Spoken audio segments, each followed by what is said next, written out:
Hello, hello, hello.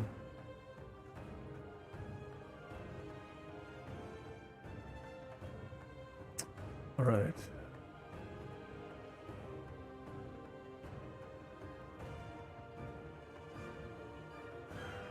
I think it's working. Test, test, test.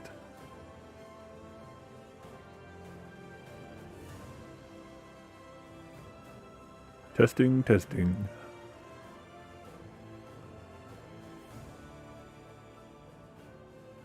Hello, hello, hello.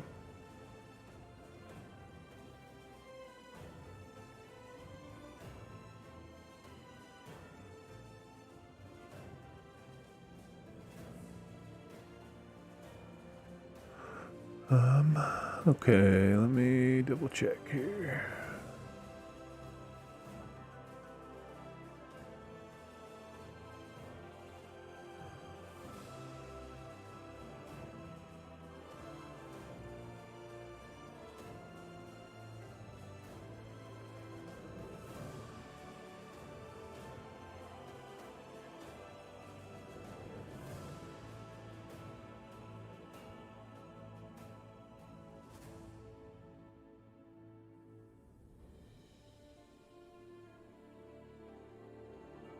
Testing, testing, testing. Hello. Testing, testing, testing. Hello, hello. Test, test, test. Hello. Testing, testing, testing. Hello, hello. Test, test, test. Hello. Testing, testing, testing. Uh-oh. Hello, we got a feedback test, loop. Test, test. Stand by. Hello.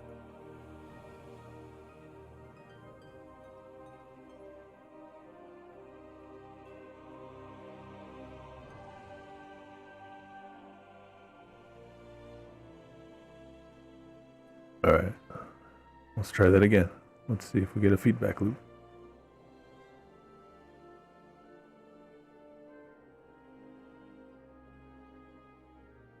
All right. No feedback loop.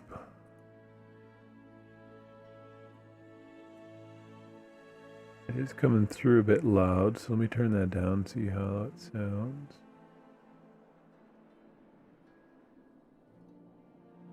Test one, test one.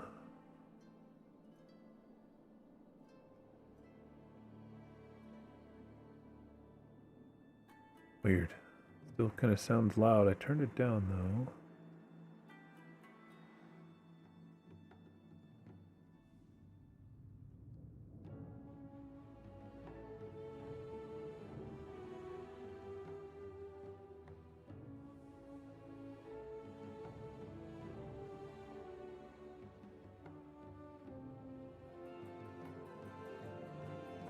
Test three.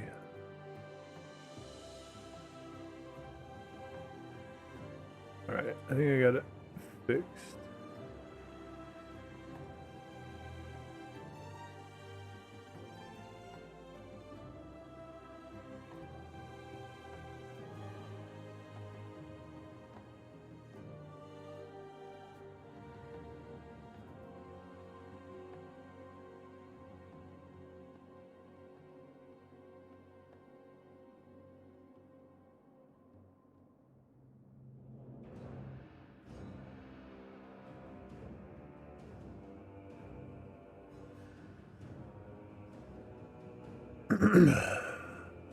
Somewhat. Alright. I think I inadvertently may have figured out the problem I was having, I don't know, a few streams ago with the sound not working the way that it should be. I think I accidentally stumbled just now on fix for that. Diggs BTW by hey, what's up, G? What's up, man? How are you? Sorry I missed your message a few minutes ago. I only just now saw it. If you've been watching for since you messaged, we've been trying to iron out a couple of audio issues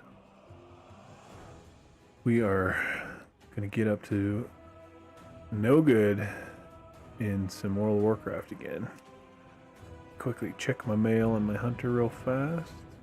And then I'm gonna hop on my paladin for a little bit and then probably get back into leveling some alts.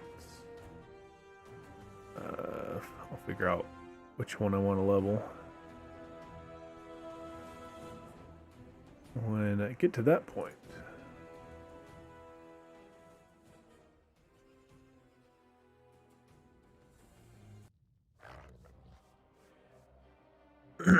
Alright, I got chat pulled up the way that I normally have it, so that I don't miss messages like that.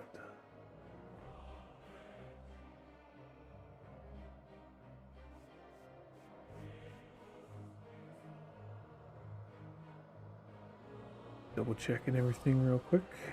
I'm gonna do a test. Somebody followed on Trovo a couple days ago. This is not current. I'm gonna have it replay a notification on stream so I can see if after the fact off stream I fixed some audio issues, and it should come through to where I hear it now. I'm gonna test that right now. Nice. Okay, I heard it. So I fixed it the way that I thought. That's good. Oh man, the audio issues I run into. And I don't change anything. I do nothing different from one stream to the next. When it's working fine to the next stream when it suddenly stops. So I'm always very confused.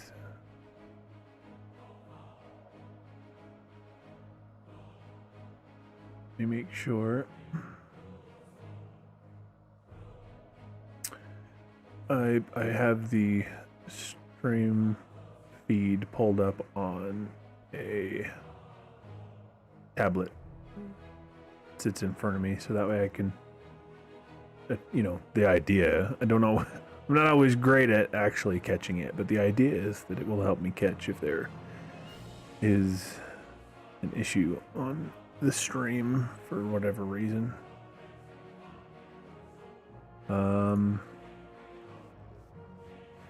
Shoot, where did that go?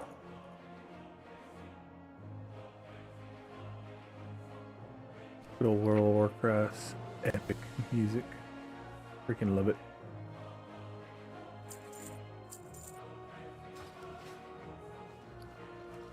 Alright. Hunter mail checked. Check the paladin. Mr. Fun, long time no smell. Indeed, I smell strongly, so I'm surprised you haven't smelled me for a while. God damn, if it's not one thing, it's another, man. I just have run into thing after thing after thing, so... Like, even just most recently, I streamed this for the first time on the channel a couple days ago. Day and a half ago. I had plans to stream it a little bit later that day and or yesterday. But my boy stayed home sick from school, so I may have to go get him today. He was feeling better, so he went to school, but I don't know. It's been one thing and then another and then another, and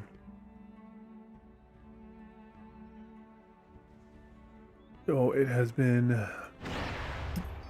busy in all the wrong ways. Not the good kind of busy that helps you, helps the time go, helps you feel accomplished. It's just the kind of busy that, not to be too dark, but gives me those yearnings for unaliveness. So it's the not kind of fun. Not the not fun kind of busy. But I'm here, trying to make the most of it. Figuring out some audio issues that I have on and off toyed with for the last several streams. Ironically, I spent quite some time relatively recently trying to fix it. Couldn't get it.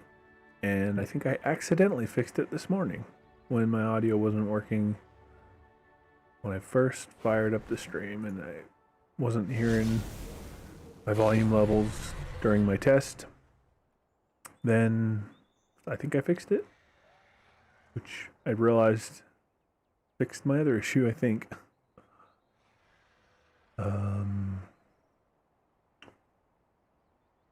Double checking here.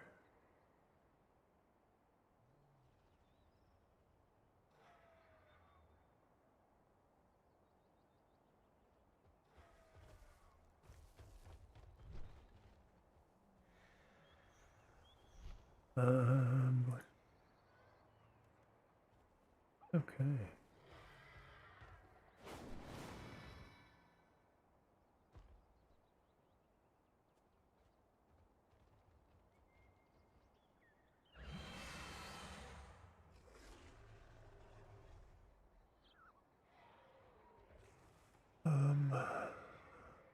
Test here. Test.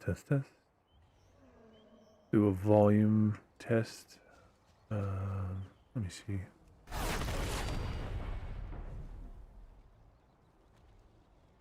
Oh, of course, my shit buffers on. My own thing buffers when I'm trying to test the stream feedback volume here. So, alright, let's try that again. Testing while casting spells.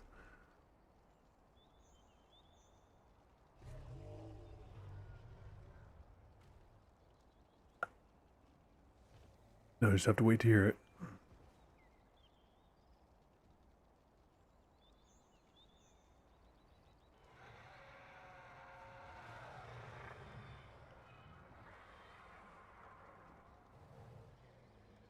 Alright, it is working. Anyway, off topic from what I was just doing with testing sound, but on the topic of seeing you hop in and say hello. I know you've got a really good, like tool, I guess, for giving shout outs to friends who hop in the stream and stuff. I do not have anything like that set up, unfortunately, so I am simply going to manually let's see. How do I get it? I mean, if you have a link handy, by all means, you should have permissions. But oh no, you're not. You don't yet. All right, hold on. There you go. All right, I just made you a moderator. You should be able to. You should have permissions to post your link. Yeah, setting stuff up like that would be great. I don't know if it's quick and simple and I could do it right now, or if it's something I should get with you later after stream about getting all set up. But as a temporary solution, I thought I had already. I meant to some time ago. Give you mod privileges on the channel, because I know you're in here often enough. Sometimes you can help with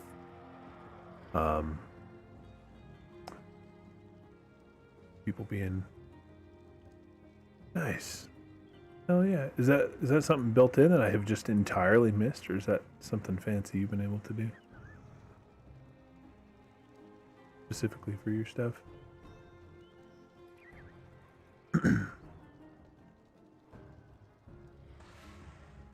But yeah, we're getting up to no good in World of Warcraft today. Until about last week. I hadn't played this in years. And I have been very pleasantly surprised with how much fun it's been coming back. The game is just, you know, it's a joke. I saw it on somebody's YouTube video where they made fun of the using the name of the expansion. They made fun of it and they called it World of Warcraft Damage Control. And it was like, yeah, that's right. That's accurate. Between Blizzard as a company, you know, tossing out some major L's in the last few years, as well as World of Warcraft specifically, you know, with Shadowlands and BFA before it, like they just wasn't doing so great. Like they sold a lot of Shadowlands, but not a lot of people stuck around because it just was poopy.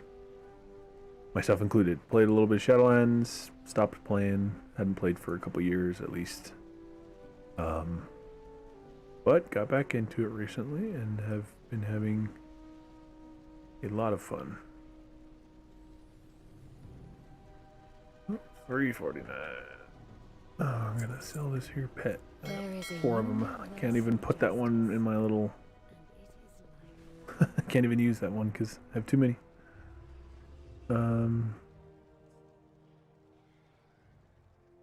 Alright, got the old. Whoop, what did I do?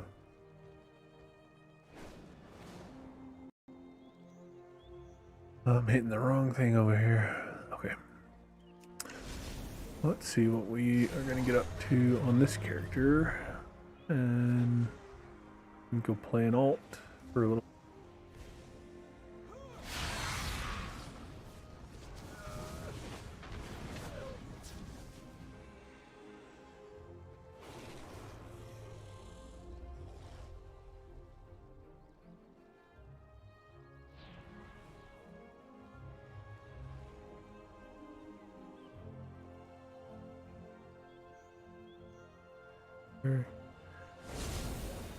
They're not even dailies. A couple of them are like daily. Like some of the more like active ones, like PvP related. Why am I flying up there? I can take the teleporter, save my dragon's energy.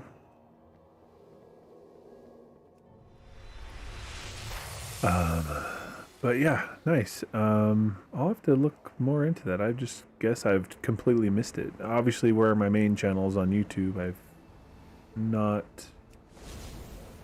been as intimately familiar with some of the things with Twitch specifically, so that's a built-in feature. I have clearly missed it.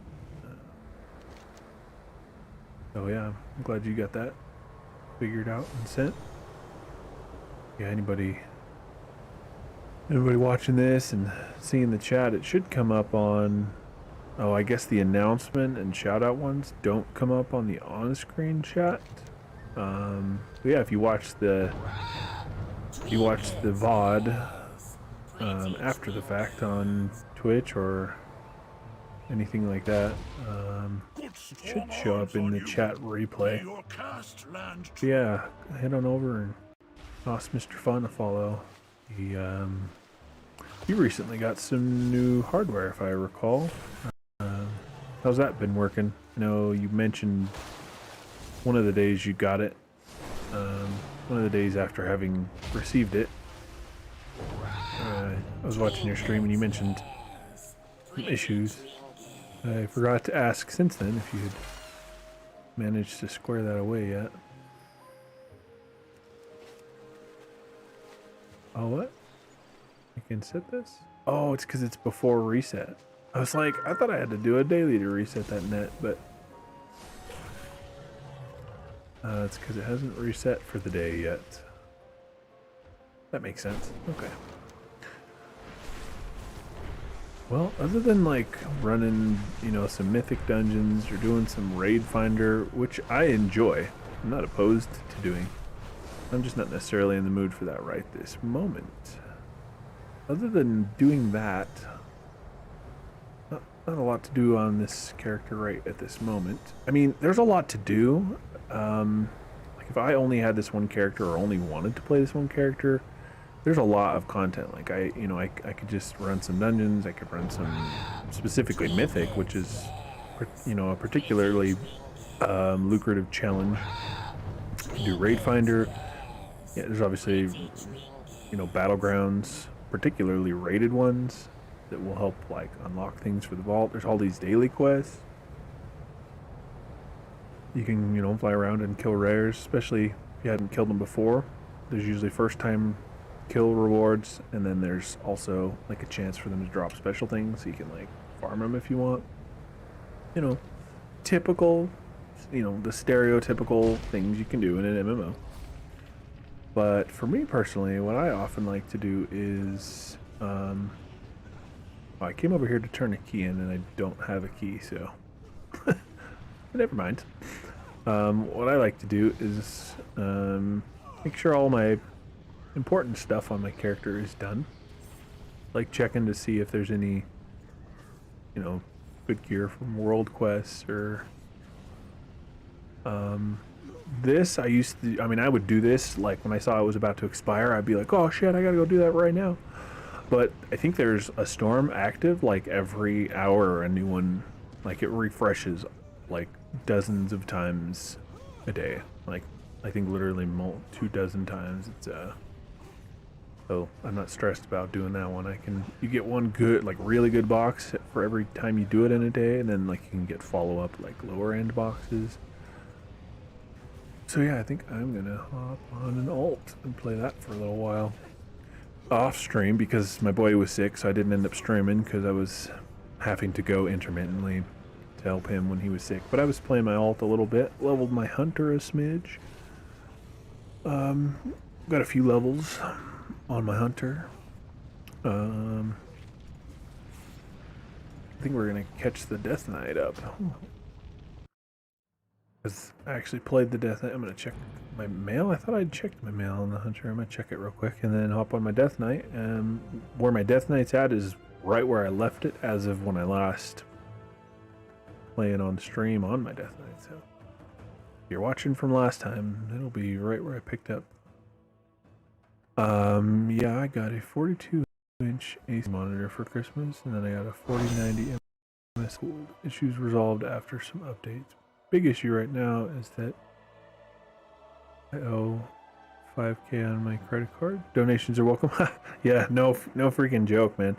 No, I have to go. Speaking of donating, I have to go donate plasma sometime the end of this week as well as next week in order to actually be able to get Sons of the Forest to play it on stream when it comes out in like a week. I think a week from today it comes out.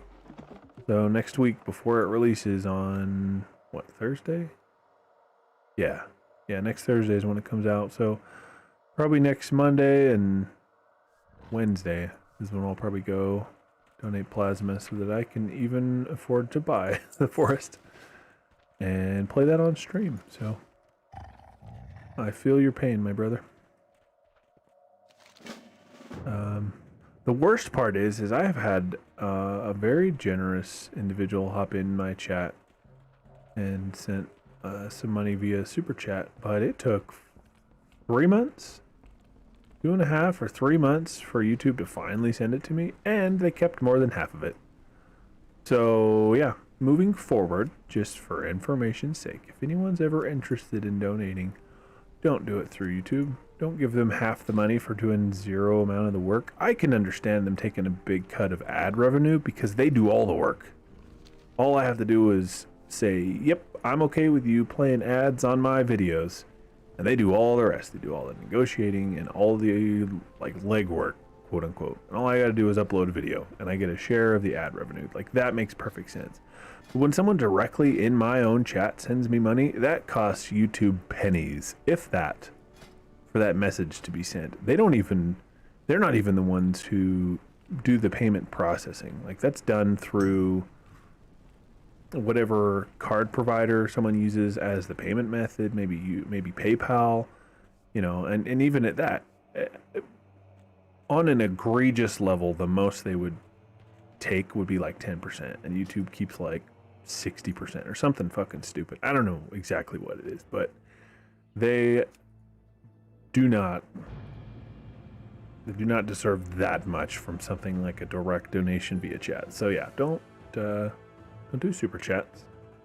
Might even fucking turn them off so that people don't waste their money on them.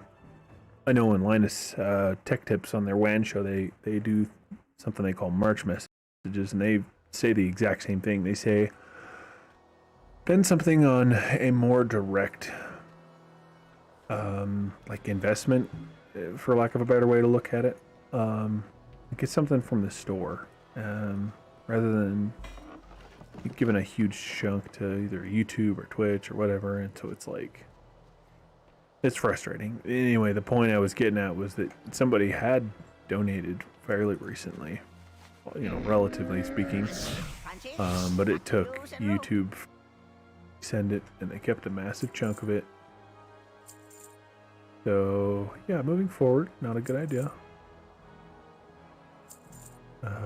I'd honestly rather people just not donate at all than do it that way, instead of wasting a huge chunk on a undeserved cut. I'd rather them just keep it. You know, to his credit, that same person, the very he sent anything was like he's a freaking champ. Dude was amazing. But the most recent time it was a super chat. I learned the hard way that that's suboptimal. Suboptimal way to donate to a streamer. You said Twitch is getting better at paying out to streamers. That's good. I'm glad. I know that was some controversy that I don't know anything about personally because I haven't ever been donated to through Twitch. But I know that comparatively speaking, people were happy about the comparatively better cut that YouTube was given. But God, it's such an awful cut. If it was better by comparison. Shit. I'm glad. I hope that's the case. I hope Twitch is doing better about it. And you know, obviously where I stream across multiple platforms, Twitch included, I just Twitch is kind of farewell, friend of the Grummels. Like I can be monetized on YouTube and not get penalized for streaming to other platforms at the same time, like with the same content. And I really hope that eventually Twitch pulls their head out of their butt and does the same thing, because I had affiliate for a long time with Twitch. Nothing ever came of it, which is why I think I've told you before, Mr. Fun, but I simply sent them a support question and I said, hey, I'm wondering if I multi-stream, that going to, like, are you gonna like ban my channel because it's technically against the rules, or are you just going to say, hey, your videos didn't qualify to be paid, like we're not going to pay you? Like, how does that work? And they never answered me. They simply offboarded my affiliation. The next day or a couple days later, I got a notification that says, yep, you're not an affiliate anymore. Just because I asked them if that was like a bannable thing, or if they would just not pay me if I did that.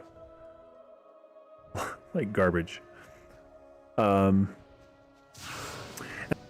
according to their stuff, it's both affiliates and partners that the agreement says you're technically not allowed to stream the exact same content at the exact same time to other platforms. I know it used to be even more strict. It used to say for partners specifically, it was like, you're not allowed to stream within 24 hours, even different content on a different platform. Like, you signed an agreement with us. You gotta wait for more than a day or something like that. And they improved it from there. But unless they changed it again that I'm not aware of, the most recent change, because that's exactly what I was hoping for, because it was like within the same week of when I started streaming, or, you know, thinking about multi-streaming, that came up, and I was so excited for about 2 minutes, because I was like, yes, this is perfect, because I've already got affiliate, I'm working toward YouTube partner, I can simultaneously multi-stream and get paid for both potentially. And when I looked into it, it said like, I looked at my specific affiliate agreement, and maybe it was because I was looking at my old one. Maybe the new affiliate agreement is better, but my old one, as of the time that I looked, yeah, they had said you're not allowed to stream the same content at the same time, like that exact content at the same time on another platform. But yeah, if they changed it, that'd be great, because they've already emailed me a few times about being affiliate again. Like, I'm sure it's just the automated system, but it's like, please come back.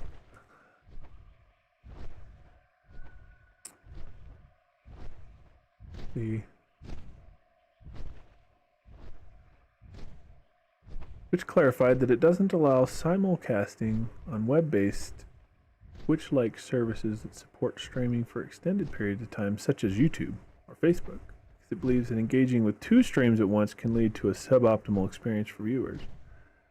However, the company says it's aware that some partners want to use other services to grow their communities, so simultaneous multicasting on TikTok and Instagram is allowed. So yeah, I would technically not be allowed, according to that paragraph that I just read, to stream to Twitch and YouTube, which literally I do 3 of those things at the same time. I stream on YouTube, that's my main channel, and then Twitch and Facebook and Trovo. And they said Twitch doesn't allow simultaneous multicasting or simulcasting. My brain reads simultaneous multicasting because simulcasting is the homogenization of that word. They would allow it on TikTok and Instagram Live, which I'm still waiting for them. I submitted my stuff for both of those places, and it's just like they gotta give you approval to, like right now, TikTok and Instagram Live, like TikTok Live and Instagram Live are both not like features that everyone is free to. Yeah, I'm reading that link you just sent from the TechCrunch. It's the probably 1, 2, 3rd paragraph down.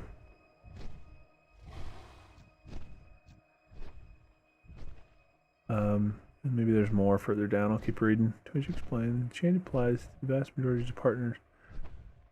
Okay, so it does specify for partners. I know they used to treat partners and affiliates the same in a lot of ways regarding their restrictions. See.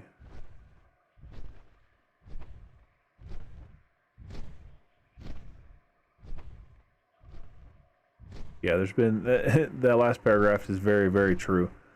Twitch's decision is a way for them to prevent their most popular streamers from leaving the platform, which has already happened with some notable streamers. It's like, yeah, there was a lot of people leaving, and they were like, oh, please God, please don't leave. Like, we'll make it better. We'll stop sucking so bad with our restrictions. But, you know, it's like a out of the frying pan into the fire, you know, regardless of which way you start and jump toward. It's like they're all big money grubbers.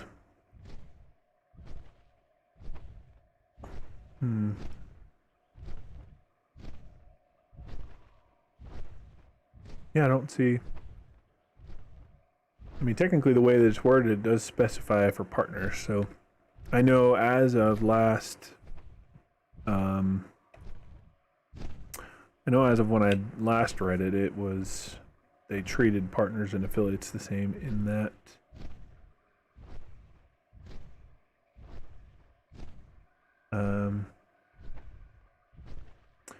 Yeah, and it says affiliate terms have always been aligned with the changes we announce for partners. That sentence right there leads me to believe that it's still the case, that they treat both partners and affiliates the same. Let's see. Partner, okay. Yeah, it specifies, can I turn off my Twitch stream and immediately start my live stream somewhere else? Yes, once your Twitch live streams end, you may live stream elsewhere immediately. Can I simultaneously stream on other platforms, also known as simulcasting? We do not allow simultaneous multicasting on services such as YouTube and Facebook, because we believe engaging with two streams can lead to a suboptimal experience. Yeah, so they technically don't allow it, which I wouldn't care. Like, if I just didn't get paid for views or whatever, however that works on Twitch, I'd be all right with that, because I'm, you know, not stressing about it. Like, I'd keep affiliate, if only for the ability for people to change the video quality. Like, literally, like, that's the thing that comes to my mind. You said for partners only. The only reason that I believe that that's not accurate is because they say, there's a sentence right in there, affiliate terms have always been aligned with the changes we announce for partners. So, I mean, If I'm understanding it correctly, that means that the changes are applicable to partners and affiliates. But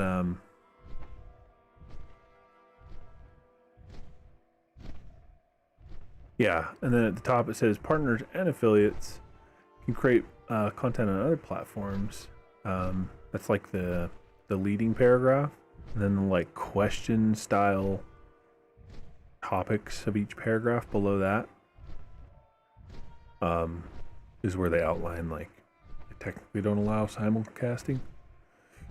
I don't know. I might try it. I mean, the reason I haven't yet is because I don't want them to be like, oh, you violated the agreement, banned, you know, because as it stands, even not making money on Twitch, it's doing me better than nothing by at least a little bit.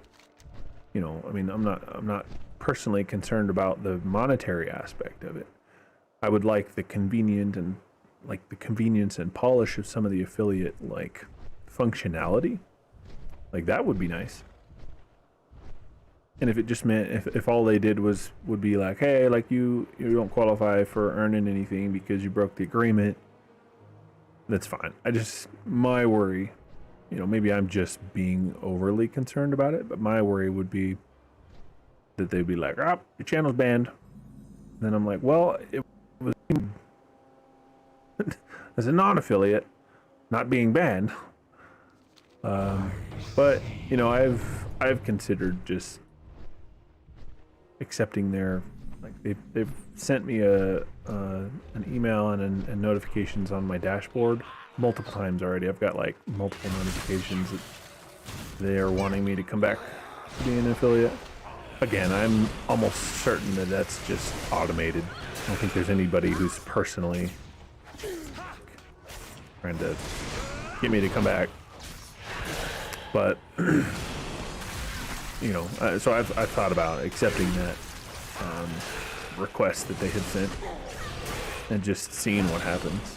I could be the guinea pig. I could test it for anyone who's wondering how that works, myself included. Let's see. Let me see if that's even still whispers here. Or not whispers, notifications. Oh, the fuck, Knuckles. Yeah, take me to the dashboard. You filthy filther. Keep questing here while that loads.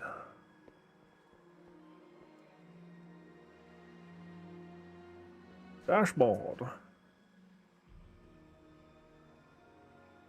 No, that's not what I want. Go back. Damn you.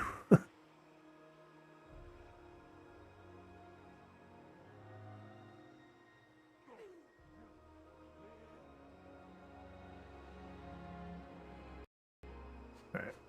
Loading now. Loading the wrong thing at first.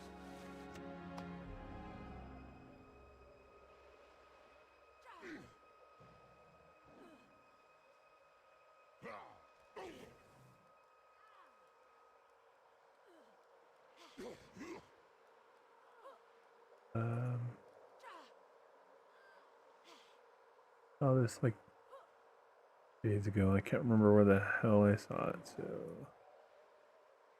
find it real fast.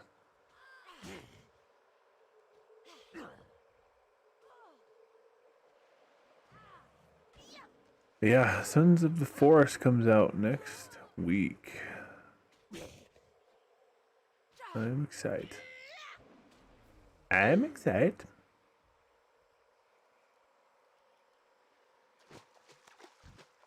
On the account section here.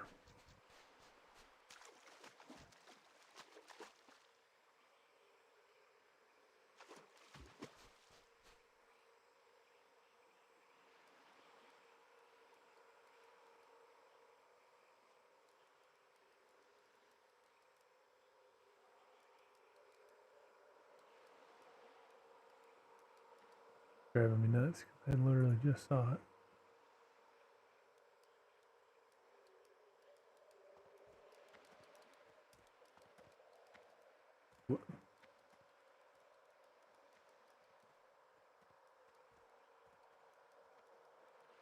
Did they automatically re-onboard? Because the section where I was just looking up how to do it. The section where it normally says like apply for that, it has instead a section for me to put in, you know, my information for how they would pay me. So, hey. No, because you can't change the quality on my videos, so... I mean, unless they can somehow separate that functionality from being onboarded. Judging by the fact that my videos don't have that option, I would believe that it is not set up.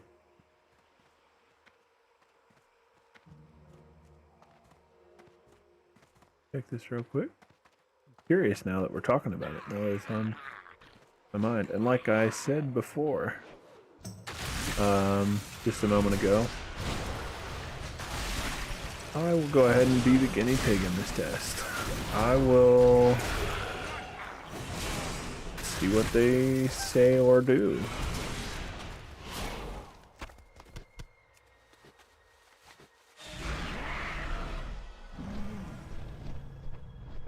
I'm hoping that their hesitancy or pushback to it, I guess, for lack of a better way to put it. I'm hoping they realize that that's like only going to hurt them. Like it's like a mom and pop shop. Like YouTube's like Walmart, which has beat out all the mom and pop shops. And in this analogy, let's say that Twitch is like the mom and pop shop. And they are being stubborn about changing. And, you know, at first people might admire that or whatever, but at the end of the day, it's only going to hurt them. It's only going to cause them to go under.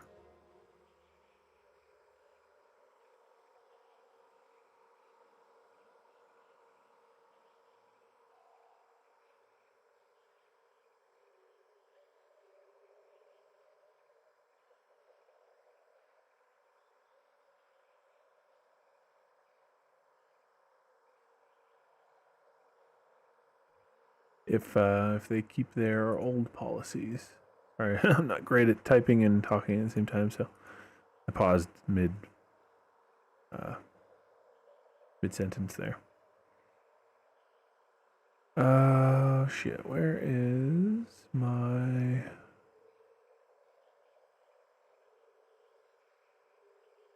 thing here?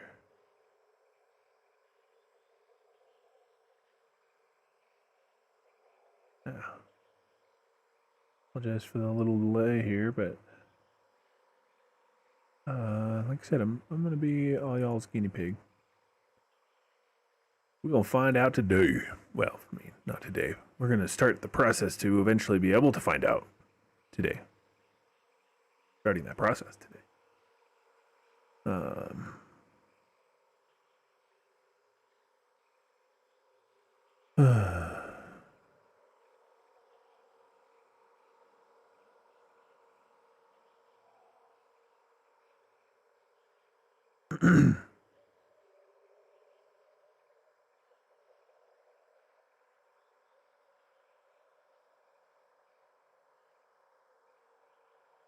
Oh my hell. Let me...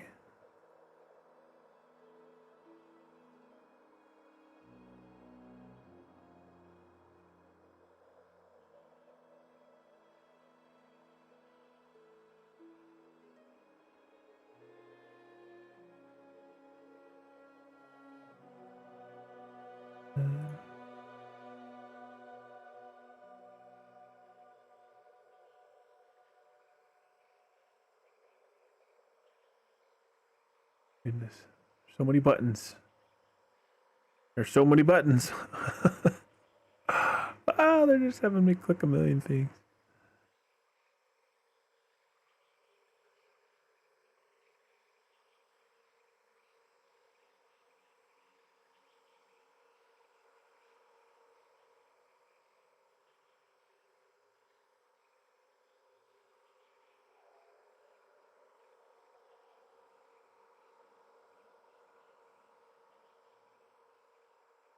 Okay, I think that's good. That's good.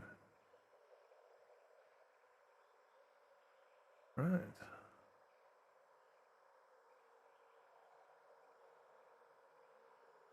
Oh, I spoke too soon. There's more buttons. There are more buttons.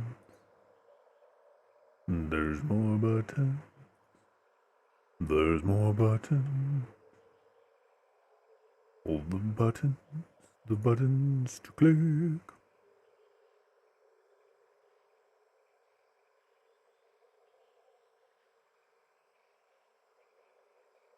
Come on now. Come on now.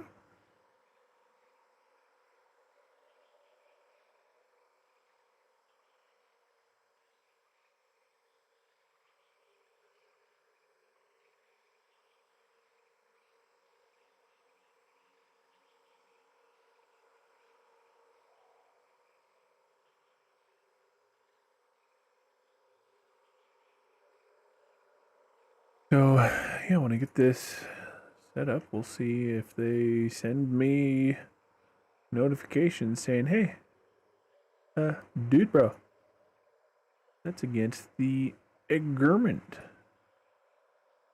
I don't know if they'll say that. We shall find out.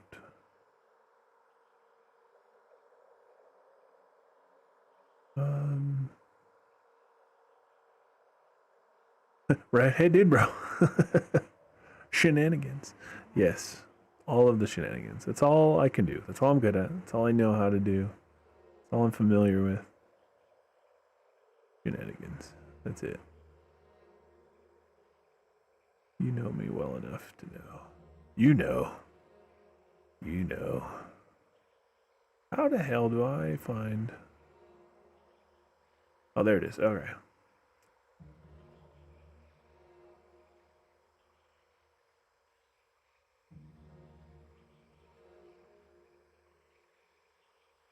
I mean, logically, I should have this stuff written down somewhere, but at the same time, it's like, it's a good idea to not necessarily have it written down in plain sight.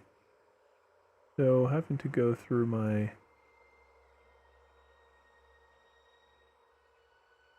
security checks, I guess, for lack of a better way to put it, in the process of pulling it up, it's probably more secure to have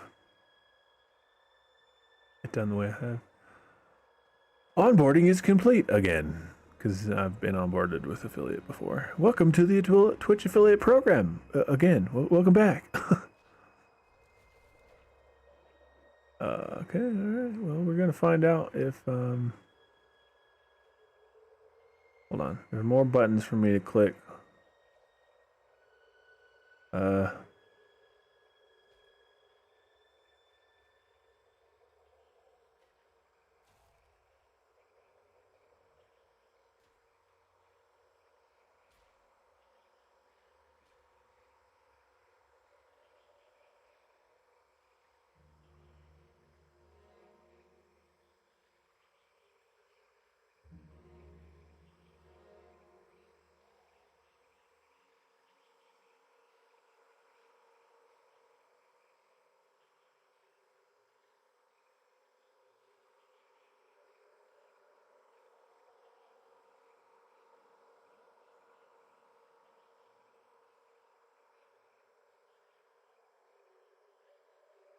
Okay.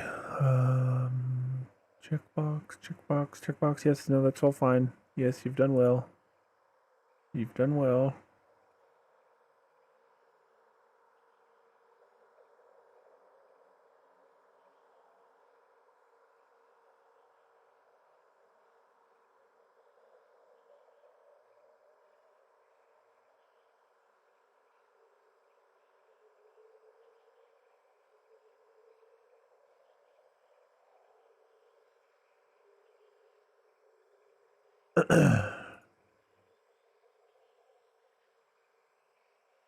What? I just did this. I just did that. Oh, okay, never mind. It came up with the thank you for... Okay. All right. That's done. Let's see. Did they give me back my fancy schmancy quality adjustment button? No, not yet. It'll probably take them a day or two. If I recall, it might not. It may work right now technically, but not like while I'm in the middle of a stream. It may not apply until the next time I fire the stream up. Which I won't be dumping the stream just to do that right now. I'll check that the next time I go live. But yeah, genuinely, that's been the biggest reason why why this isn't the first time I have pondered on the Twitch affiliating. That's the thing I missed the most, was just viewers being able to do like the quality adjustment. Because I hate that. I hate hopping onto a stream where I can't change it, because sometimes my internet's not great and I like to turn it down to like 360 or 480 or whatever my internet's good enough to handle at the moment. Fortunately, my upload's fine, obviously, or I wouldn't be able to stream. This new internet's upload is fantastic, but the download varies sometimes, and there's a 99% chance that I'm the only one uploading. So it's not going to be messed with by other people on the network, whereas downloading is a regular occurrence. So obviously, that fluctuates. And so sometimes I just like to put it on a lower quality. Sometimes I like putting it on audio only and even just listening to it like on my phone while I'm driving somewhere, And so I know from personal experience, it's nice to be able to do that. And having people who like to watch my stuff on Twitch, even though my main channel's on YouTube, like for anybody who likes to watch on Twitch, I've wished that I had the ability for them to change the quality. So just getting that back by re-affiliifying,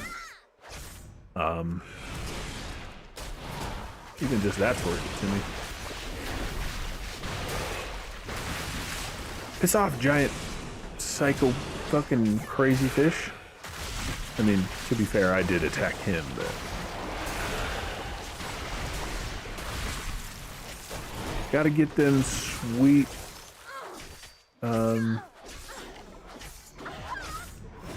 gotta get them sweet first time rare kill rewards. What? There's another fish on my ass? Fuck out of here.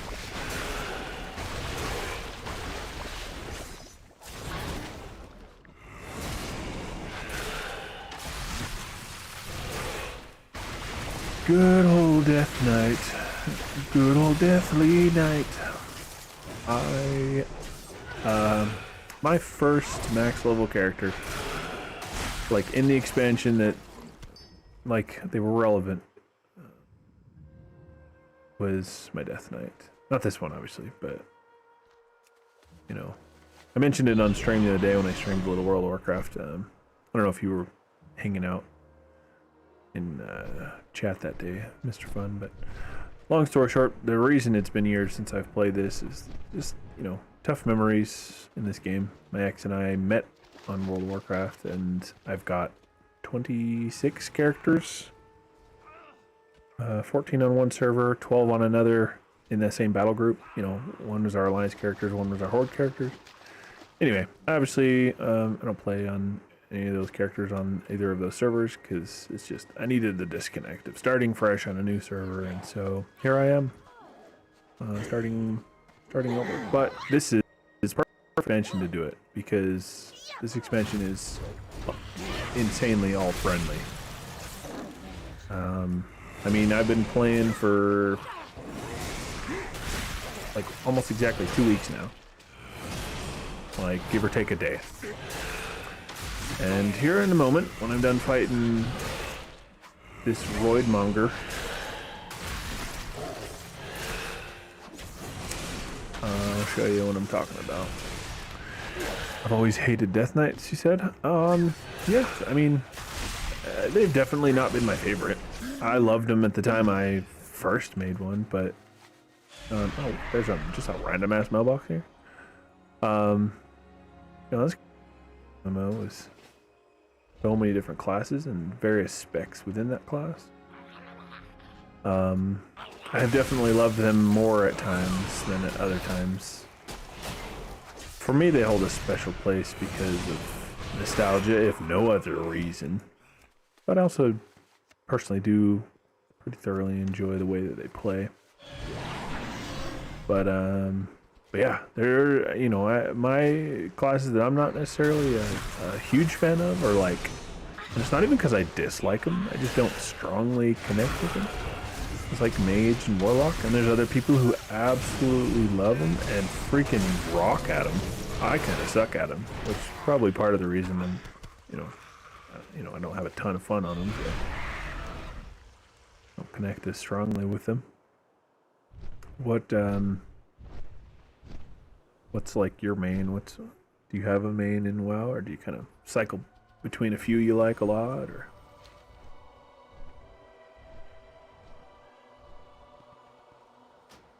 I'll show you real quick while it's on my mind. So when I started playing like 2 weeks ago, this paladin was level 24. And I had this Death Knight. He was level like 11. I think I had just... Oh no, I was going to say I had just gone through the starting area, but they still have their own starting area. Currently 3 classes do their own thing. You can't go to Exile's Reach. The Evoker, which is the newest one, Demon Hunter, which is the second newest one as of Legion, and the Death Knight, which was the first one with its own special starting area. All 3 of these, Evoker, Death Knight, Demon Hunter, they have their own special starting area, but all the rest of them have the new revamped, streamlined starting area, like experience. Takes you like half an hour, probably not even that long for people who are like really quick about it. Takes me like half hour to an hour because I take my time. But by the time you're done in there, you're level 10, if not like 11 or maybe even 12, depending on how many extra kills you got in on the way. But anyway, she was about that level. She was like 10 or 11. Level 10. And I think I already had this priest pretty much in the same boat. She was level like 10. I had a 24 and 2 10s or 11s. And in that time, just passively, like I haven't been like grinding or anything crazy. I haven't been playing this any more than other games that I play when they're the one that I'm into playing at that time. And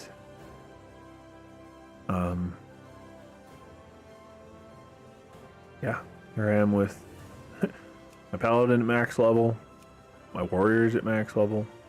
This one doesn't count because you start at level 58. I've only actually gained like 6 levels with this evoker. Got my hunter, made my hunter, got him up to 44. Went from 10 or so to 40 on this Death Knight. 10 or so to 32 on this priest. Made and leveled to 21 this demon hunter. The only one that's kind of lagging behind is my druid. Right now I'm not super feeling druid. Not because I dislike them. I like them enough, obviously, because I made a class. I made one. Eventually, I'll probably have one of every class, just to have one. If I was smart about min-maxing them, I'd do that now. Quicker than not, grind them up to where I can log them out in an inn somewhere. Let them get rested XP, so that way anytime I play them, I get at least a couple of really quick levels. But honestly, leveling is so quick now, you don't even need to do that. Like, you used to need to do that for the sake of your sanity. So it felt like you actually got somewhere. But truly, it's like 30 minutes to an hour. I'm gonna check my mail and my paladin real quick. It's like 30 minutes to an hour to level from, level 1 when you make the character, to 10 or 11 when you finish up the starting area. 30 minutes to an hour for that, and then it's an hour to 2 hours to go through each zone after that. Oh, I forgot I'm over here. I don't think there's a mailbox over here. Might have to check my mail later. There might be one up here, I can't remember. Aha, there is. It's funny, this is a little... Like there's a mailbox and you'd think this would be a little rested spot. Oh, it is right here. Watch, when I go inside. Oh, they fixed it. The other day I came in here and the rested went away because I was doing some stuff nearby in an area, like farming things nearby, and people were not in war mode, which I play pretty much always in war mode, unless the group I'm in isn't in war mode, then I have to turn it off or I don't see them or phased out of each other's like existence. But yeah, I was trying to find a place to turn it off. I had to go all the way back to Valdrakken and then fly over again, just because you have to be in a rested area to turn it off. You have to be in specific areas to turn it on, but you can turn it off in any rested area. Yeah, I didn't think there was one up here, but right next to this mailbox. Sweet. All right, good to know. Oh, I'm getting excited too on this character. I'm getting pretty close, and I haven't even grinded it out. I haven't even tried to do it specifically, but I'm at rank 4 out of 6. You know, just passively. Like truly, I haven't really been grinding some rep with a faction where I can put some like different skins on the dragon riding mounts, the dragons that are part of the new stuff in the expansion. So that'll be nice. Be able to get that after not really even having to grind for it. Too bad. Cool's Gaming, good morning, sir. Good morning to you as well. Just was kind of on a bit of a monologue about it doesn't take much to impress me. I was impressed about having found an inn, finding a rested area in the place I was just at. You have every class at level 85 except Death Knight. They actually, I'm not sure what level they would be now. What 85 was as of Cataclysm, right? Because I was the same way, if that's the case. As of Cataclysm, when the max level was 85, of the 26 characters I have on that other battle group, 14 on Horde, 12 on Alliance, probably at least 20 of those 26 were at least 80, if not also 85. Like, probably 3/4 of my Horde were 85, and probably 3/4 of my Alliance were, around 80 to 85, somewhere in that range. But yeah, I was the same way. I had so many alts in Cataclysm. They've done it several times, but they've done a level squish now.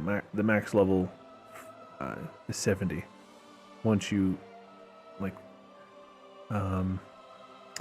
fact, let me show you, because I'm going to be reminding myself, in fact. So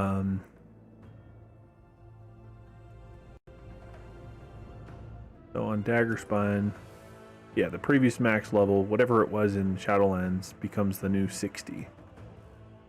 And then my warrior was whatever level. I can't remember. God damn though, as of Legion, this Demon Hunter, this character is by far, there's not even a close second in all my characters. It's probably different now, but as of the time that he was relevant, as of Legion's, when it was current content, this Demon Hunter was my highest damage character by leagues.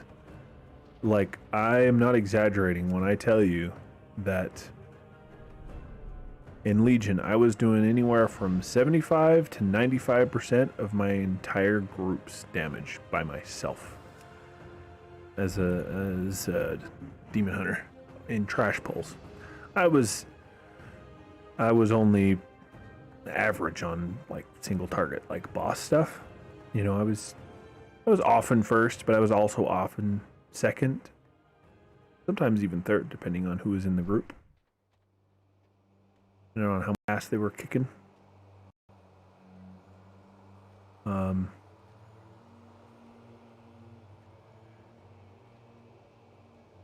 You know, so single target was a different story. It was only about, you know, right on par.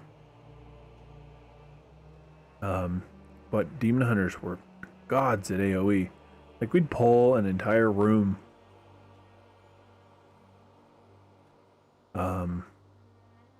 Like, literally, me and the tank would run in opposite directions. One of us would go clockwise, the other would go counterclockwise. And we'd run in a circle and the entire room. Meet back in the middle. Healer would top us up real quick. And I'd hit like 4 buttons and the entire room would be dead. And once I started dealing damage, the healer didn't even have to heal me anymore because their self-healing from getting kills, you know, was based on you kill something, they had a chance to drop an orb, which was a fairly high chance. So you kill multiple things, which would happen in an instant on my demon hunter.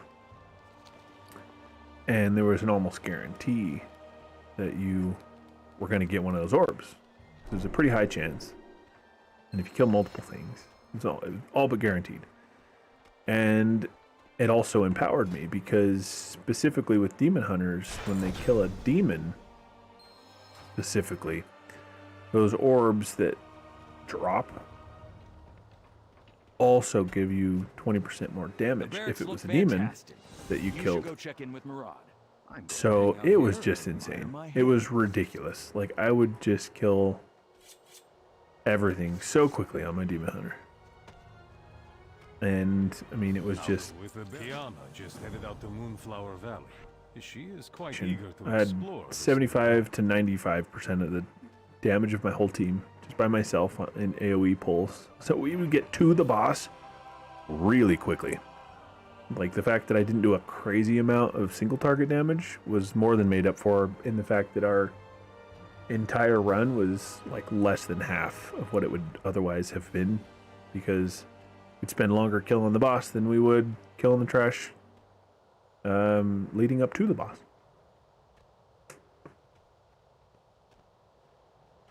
It was great.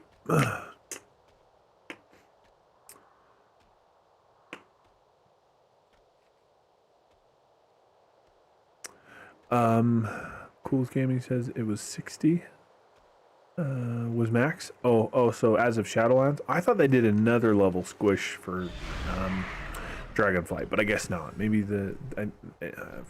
I assume from what you're saying, the most recent level squish was the one they did right before Shadowlands, because I think they did one right before Battle for Azeroth. Maybe it was Legion.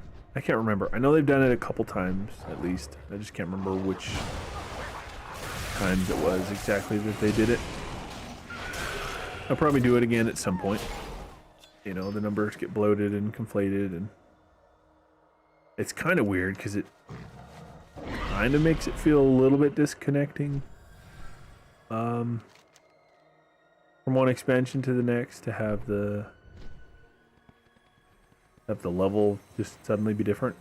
Because yeah, in my mind, I'm thinking, like, I remember back when I'm going ahead to the demon's lair. We'll capture it together. Shit, what expansion was it where level 120 was the max? I remember having a bunch of 110s that I leveled to 120. I don't even remember what expansion that was. But yeah, I get why they do it, because it does start to feel like, okay, well, there's so many damn levels, and then, you know, you're either getting something every level, which just becomes overwhelming, or you're getting something every few levels, which feels underwhelming. So I get why they do it, for sure. And I don't think that they're wrong to do it. But it does feel weird. The underwater one you said, Mr. Fun? I know there was a lot of underwater content in Cataclysm, but I'm fairly certain that was Max level 85. Let me look it up, I guess. Wow, what level? Or what expansion was level 120, the max level? Warlords of Draenor raised it to 100. Legion raised it to 110. And Battle for Azeroth raised it to 120. Shadowlands lowered it to 60, with 120 being squished down to 50. I could have swore they had squished it more than once, but I guess not. Yeah. I don't know why I got confused on that, but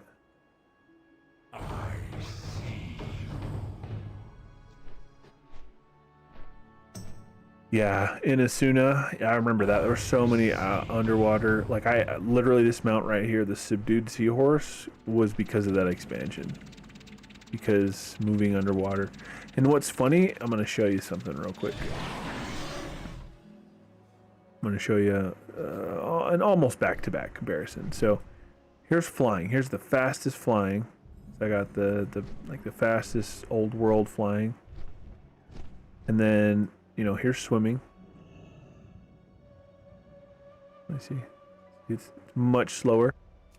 By comparison, swimming with the seahorse is a lot faster. But still way slower than flying, obviously. And now let me show you the last point of comparison.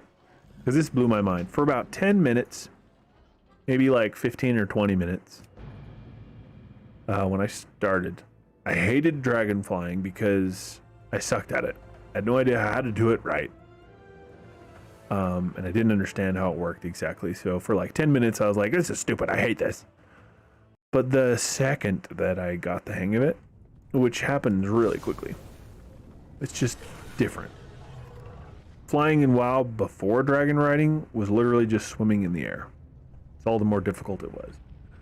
Dragon riding actually takes a little bit of interaction.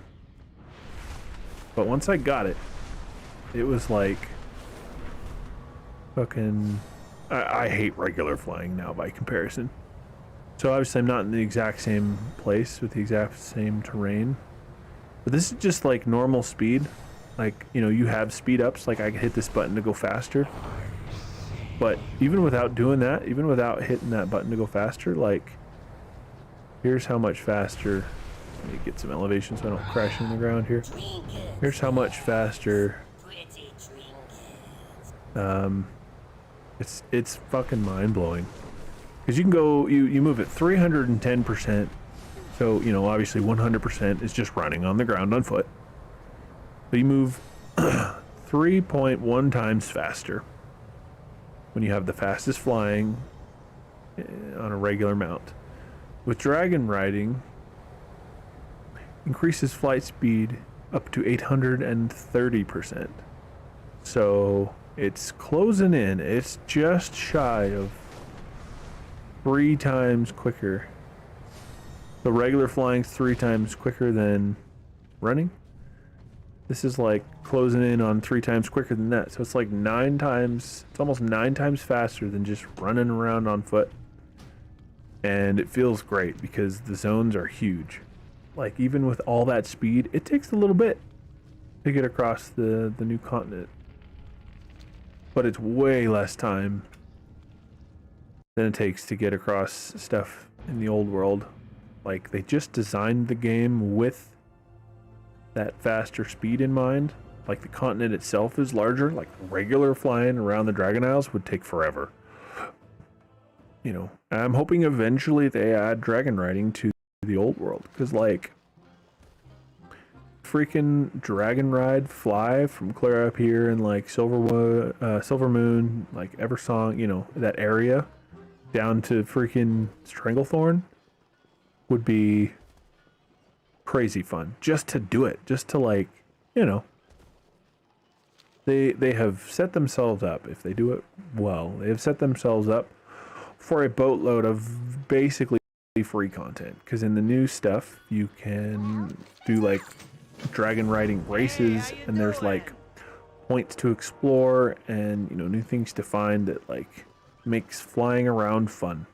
It was the solution that they came up with to answer the problem that they have faced every other expansion. When they first introduced flying in Burning Crusade, I think they realized, well, shit, now we've invalidated a lot of content. We've made, you know, getting from A to B basically trivial because you can just fly over concerning things. And so what we need to do is when we come out with a new expansion is don't allow flying right off the bat. So that way the content is challenging and things aren't trivial from the very first moment. And it technically solved that problem, but the problem that it caused to arise is, I may have bit off more than I can chew here. Get my ass beat by spores and a giant fungal Hulk. But the problem that they caused for themselves in taking that approach is that they then made people feel shitty. Like, you go like from a super high power at the end of one expansion to, you know, being relatively weak. Greens you find from like trash mob, like open world trash mob drops are better than epics you spent months farming before. You know, and I don't know if that's any better, but you pair that with also not being able to fly when you were, you know, it's like, it makes you feel like your character is retarded. Feel like you went from like powerful and really, you know, being able to fly around, get around, I mean, you know, to suddenly you're very underpowered and you can't fly. It's like, what, did I just forget how to fly? Like, what's wrong here? Like, it kind of made sense in Wrath because they were like, you had to learn like cold weather flying. So it was like, yeah, your mounts just can't, you know, fly in the super cold, probably lower oxygen because we're up really high in the mountains, or, you know, it kind of made sense at least somewhat, but it didn't always make sense in the same way, and it didn't necessarily make it not feel shitty for the other expansions. I mean, it still felt shitty even in Wrath, but, you know, it was just a problem that never got any better. And whether they did it on accident and it's a really lucky, happy accident, or they did it on purpose, which I think is the case. One thing Blizzard, you know, is known for is taking good ideas from other games and putting them in WoW and doing them well. They polish them and do them well. Technically they're copycatting, but that's smart. That's just smart business. To do what other things that you're in competition with are doing well, and to try to do them at least as good, if not better, or in a, you know, slightly different way. Do your own take on it. Do your own special polish on it. You know, it's just smart. And Blizzard have always been pretty damn good at that. And this being no exception. They literally took Guild Wars 2's mount system and put it into World of Warcraft in the form of dragon riding, but, you know, made it their own equivalent. It's essentially the same thing, but they made it their own equivalent, and it really was a smart, good thing to do. Like, it made a really positive difference for the game, because you can fly, not immediately, but within the first like 30 minutes, you're to the quest which teaches you how to dragon ride. So you don't go through the whole damn expansion on foot for months, farming a bunch of bullshit achievements just to unlock flying when 2 or 3 or 4 patches later they deign to grace you with its the ability to fly. Like, it just felt shitty before, the way they did it. And I understand why they did it the way they did it, but it didn't make it feel any less shitty. And the way they've done it this go around is far better. Like, I think they're definitely on the right track with having fixed the conundrum that they placed themselves in. What do you want? Yo, have a good one. Instead of making you wait to fly, you fly pretty damn immediately, and they just designed the game and the world around it. There's a few places that, like, lock you out of the ability to fly. From, like, gameplay functional reasons. But they're very few and far between. Like, exceptionally rare. Like, there's one of those for every 1,000 places that you can fly in Dragonflight.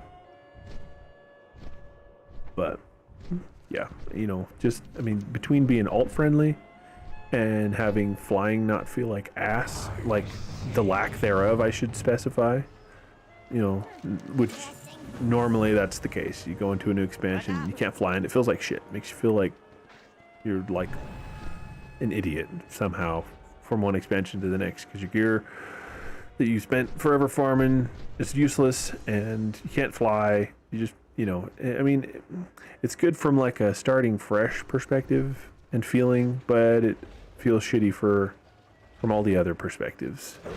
And with this one, you know, yeah, it feels tough, but you quickly find your feet, for lack of a better way to put it, because you're able to fly. Like, just that helps a lot. And it's not like after the fact, half-baked. Like I said, the game, like the whole world, the level, like the continent design was structured around being able to do that very early on. And not having to do that on every character, like literally as soon as you hit level 60 and you enter the Dragon Isles, which is, you can't mount on a dragon riding mount unless you're in the Dragon Isles. So as soon as you're in the place that you're allowed to mount that dragon riding mount, you can get right on it on an alt and immediately fly. And you hit the ground running. I wish they took it a little further with regard to like the rep related things, because I personally don't think you should have to farm rep on alts. If you do that as a player once, the game should treat you as a player and not the character you play in those type of ways. And they do that with dragon riding. You don't have to relearn. They realize that you as the player learned how to dragon ride, so all your alts can do it right off the bat. Once you've learned it on one character, all the rest can do it. It should be the same way with rep. I think once you get to a certain rep level, your alts have a double and then even triple, like, reputation gain. So that's a step in the right direction. That's a huge help, and that's a big step in the right direction. You know, so it's not perfect. It's not without its flaws, in my opinion. But all things considered, the expansion is way more alt-friendly than any other expansion that they've ever made. Like, I think the next closest was probably Legion. They kind of took a step back with Battle for Azeroth and Shadowlands in various ways. You know, went the wrong direction. They took backward steps, but Legion was a close second to how alt-friendly Dragonflight is. And it's funny, like I said earlier, it's I don't remember what YouTube video it was, but somebody made like a parody logo where it was like World of Warcraft, damage control. Wait, no, I said it right the first time. No, they were making fun of like this just being like this expansion's basically an apology letter to the players. They're apologizing for Battle for Azeroth and for Shadowlands. And you know, like anything in life, you apologize, and then you can punch somebody in the face, then you apologize, and you punch them in the face again, and then you try to apologize. They're not really going to believe you the second time. And if they do eventually forgive you, then you punch them in the face again, good fucking luck getting your apology accepted on a third occasion. And it feels a bit like that, you know, with anything. Not just WoW, but because WoW's what I'm talking about right now. Hey, how You know, doing? specifically regarding them, it feels like that a bit. They'll have a good expansion, like in terms of subscriber numbers, the high was right in between Wrath of the Lich King and Cataclysm. Subscription numbers rose a little bit from Wrath into Cataclysm, but then they also sharply declined because you didn't really have people who kind of liked Cataclysm. You had people who either hated it or loved it. It was very polarizing. Before that, pretty much everybody loved it. Their sub numbers were just on the rise consistently. And Cataclysm is the first expansion where they lost subscribers in like a large noticeable, like not just like people kind of taking a break for a few months between patches, but like huge amounts of people quit playing.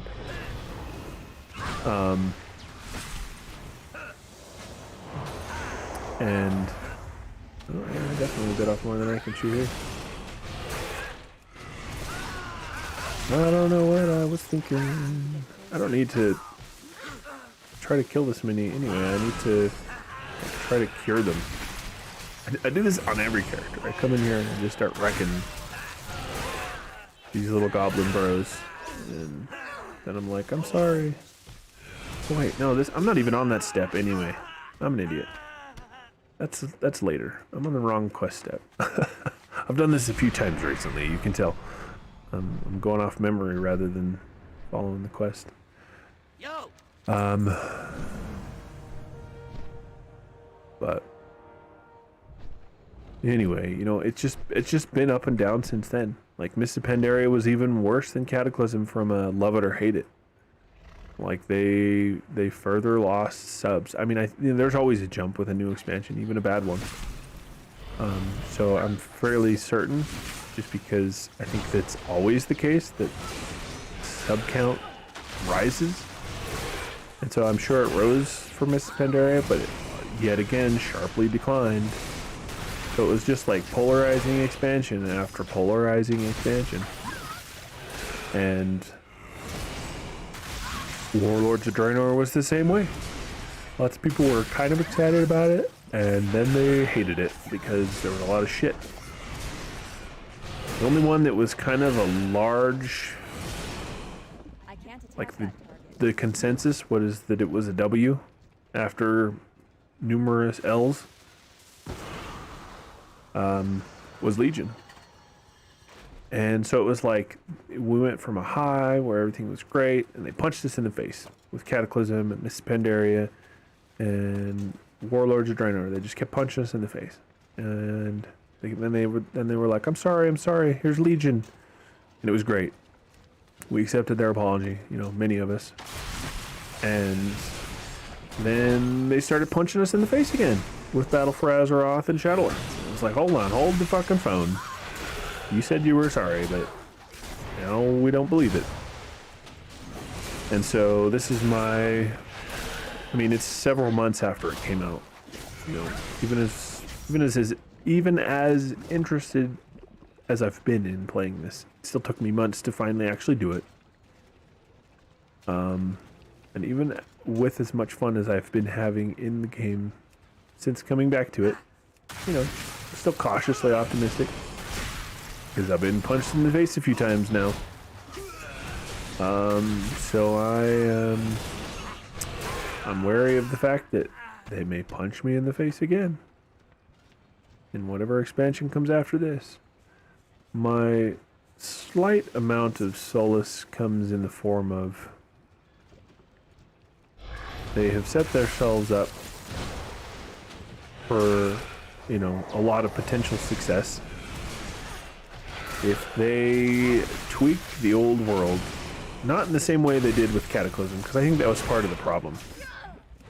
I both loved and hated that they changed the old world, because I liked that it was new and fresh, and it was fun to go explore two huge continents again for archaeology and for seeing the zone changes, all the different, you know, content changes that they made were a lot of fun to see.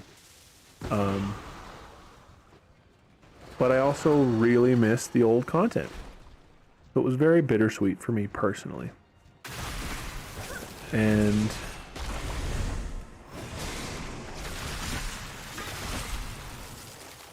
he lasted a minute. Did he get killed? He was about to blow his ass up for health. And then he just got nuked. My poor ghoul. Anyway, you know, so I don't even mean specifically in the same way they did with Cataclysm, but I hope that they tweak the old world to allow, you know, whatever needs to be changed in the code to allow you to be able to dragon ride, I think would be awesome. I think that would be something that pretty much everybody likes. I personally also think they should allow regular flying, because some people don't like dragon riding, and if they want to never dragon ride, that's fine. They shouldn't have to. It's literally almost 3 times slower. So if they want to do that, that's punishment enough. Like, you know, quote unquote punishment. That's enough of a trade-off that you can AFK it, literally. You just swim in the air in a direction and hit auto run and, you know, go make dinner or whatever. And that's great to be able to do. You can do that effectively even in Dragon Isles where you can't fly a regular mount, because you can still get the fly pass and take the flight path. It's not quite the same, but it's very similar. So they kind of have it, but all the same. I personally still think they need to make sure that you can still regular fly for those who choose to do it, either all the time or just at certain times. I myself included, maybe one who would regular fly on occasion. Like right now, you can't do this with the dragon riding. You can't just sit there and hover. I think maybe they eventually will change it to where you maybe can in a similar fashion. But as of right now, you got to fly around. You can't just sit and like scope things out and like make sure you know what you're doing. Like I'm looking and I'm like, okay, now I'm on the disinfect goblins phase. So like, you know, you gotta be a little bit more committed with what you're doing with dragon flying. You can't just hover like I was just doing. But yeah, I mean, they should have the option. And so I'm hoping that what they do is revamp the old world to allow for dragon riding, not taking away regular flying. And if they add a lot of the same, like if they retain a lot of the same concepts, people hated the borrowed power. The Titan forging with, you know, war forging and that randomness just made it all that much worse. And then you pair that with the borrowed power of the Legion weapons and the Battle for Azeroth necklace. They were such a cool concept. It's just, you know, it's like any other change they've made. It's such a good idea on paper, and then they implement it, and they've then realized all the flaws that may have, you know, that may be a problem. And all they can do at that point is just work to tweak them to make them not problems anymore. And so the borrowed power, oops, I didn't need to kill that guy, I meant to cure him. Sorry, cure by death.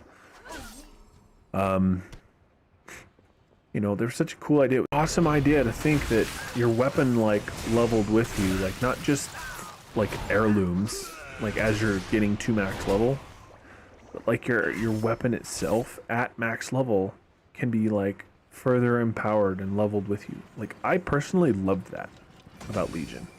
I understand the problems that it introduced with the borrowed power, but I think it was a good idea to have at least one thing not be something you're constantly looking for an upgrade for. Like, there's enough pieces of gear. I mean, there's like, what, 14 pieces or something like that? 1, 2, 3, 4, 5, 6, 7, 8, 9, 10, 11, 12, 13, 14, 15, 16 pieces of gear. You know, all the gear you wear, you know, minus the tabard and the shirt, because technically there's 18 slots, I guess. They didn't count those two. But there is 8 slots on each side. and then your 2 weapon slots. You know, potentially, unless you wield 1 two-hander. So, somewhere in the neighborhood of 12.5, roughly, pieces of gear. It's fine to have one of them be something that you're not constantly looking for an improvement for, and instead can level similarly to a talent tree, which is exactly what you got. Damn it, I killed him again without hearing him. I'm bad at playing while talking, unless I'm just mindlessly murdering, apparently. I can do that, no problem. I keep doing that without meaning to. You know, I thought it was great in a lot of ways, and the concept was awesome. And I was hoping that they would have been able to refine it and fix it for Battle for Azeroth, but unfortunately they just kind of made it worse. The borrowed power with the Azerite, and you know, there's just too many complicated systems. I'm hoping that they somehow figure out a way to not cause that same kind of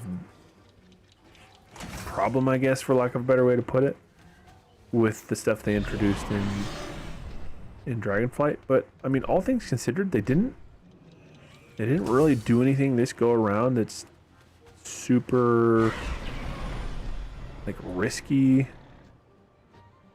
so to speak. I mean, dragonflying was potentially a risk if they didn't do it well, or people didn't like it at all, like as a vast majority.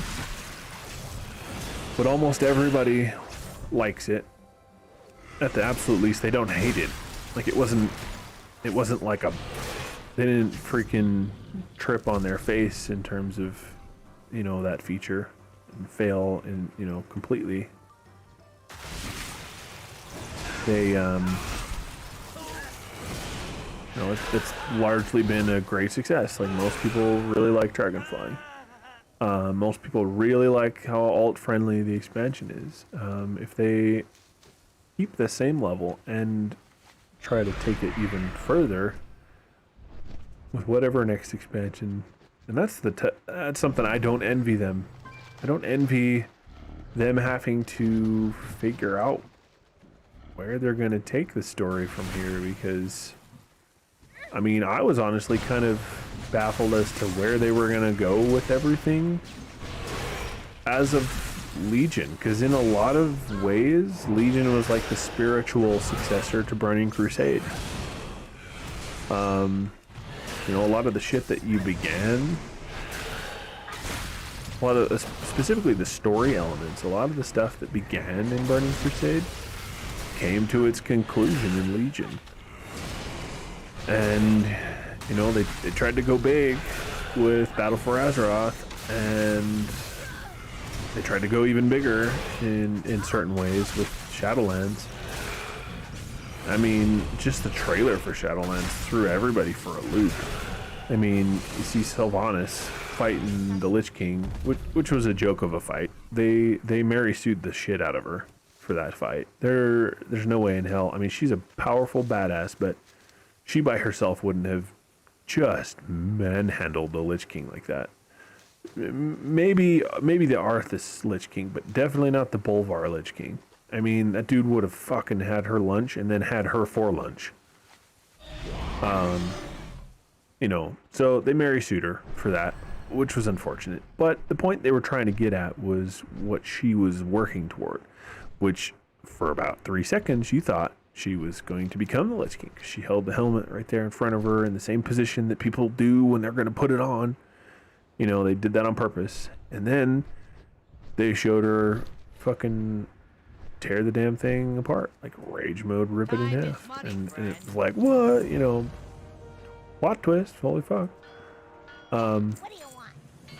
So, Yo. I don't know. There was lots of elements to it. But there's obviously a lot of downsides. I didn't play it extensively myself. I can only speak to an extent from personal experience, and then the rest is, you know, sharing what I've seen other people, the sentiments they offered, you know, either in favor or against Shadowlands and what it was doing. You know, there's a bit of inference, there's a bit of educated guessing, there's a bit of extrapolation, you know, extrapolating my own experience into kind of the direction they went with it. And so the fact that this expansion has been relatively much better received does bode well, but we'll see. Wrath was great. Cataclysm polarized a lot of people. They had several problematic expansions, and then they came out with Legion. And that was great, brought a lot of people back. And then they came out with Battle for Azeroth and Shadowlands. Another couple of, you know, objectively L expansions. Like, a lot of problems. Drove a lot of people away. But now they're back at it with Dragonflight, doing well. You know, if they just keep repeating that cycle, then we're logically in for, you know, not great things after this expansion. But if they break that cycle, and they manage to kind of keep riding that high, I think for them is that, and it's not just Blizzard, it's a lot of companies, they're figuring out that if you try to play, and I'm not even speaking specific,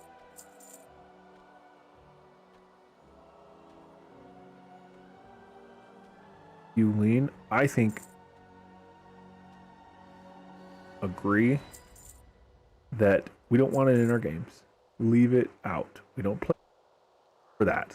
We play games to escape that. Leave that shit out of our games. And unfortunately learned that the hard way. That we don't care. We don't want it in our games. Leave it out.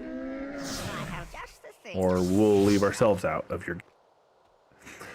And, you know, there was obviously a lot of controversy with the way Blizzard handled those. I think it was Hearthstone or some streaming event, and something political came up, and they definitely took the wrong stance on basically shutting down the, you know, standing up for the freedom of speech aspect. And I also understand the pickle that put them in from a, you know, they, in a perfect world, they would have been able to appear to be perfectly neutral,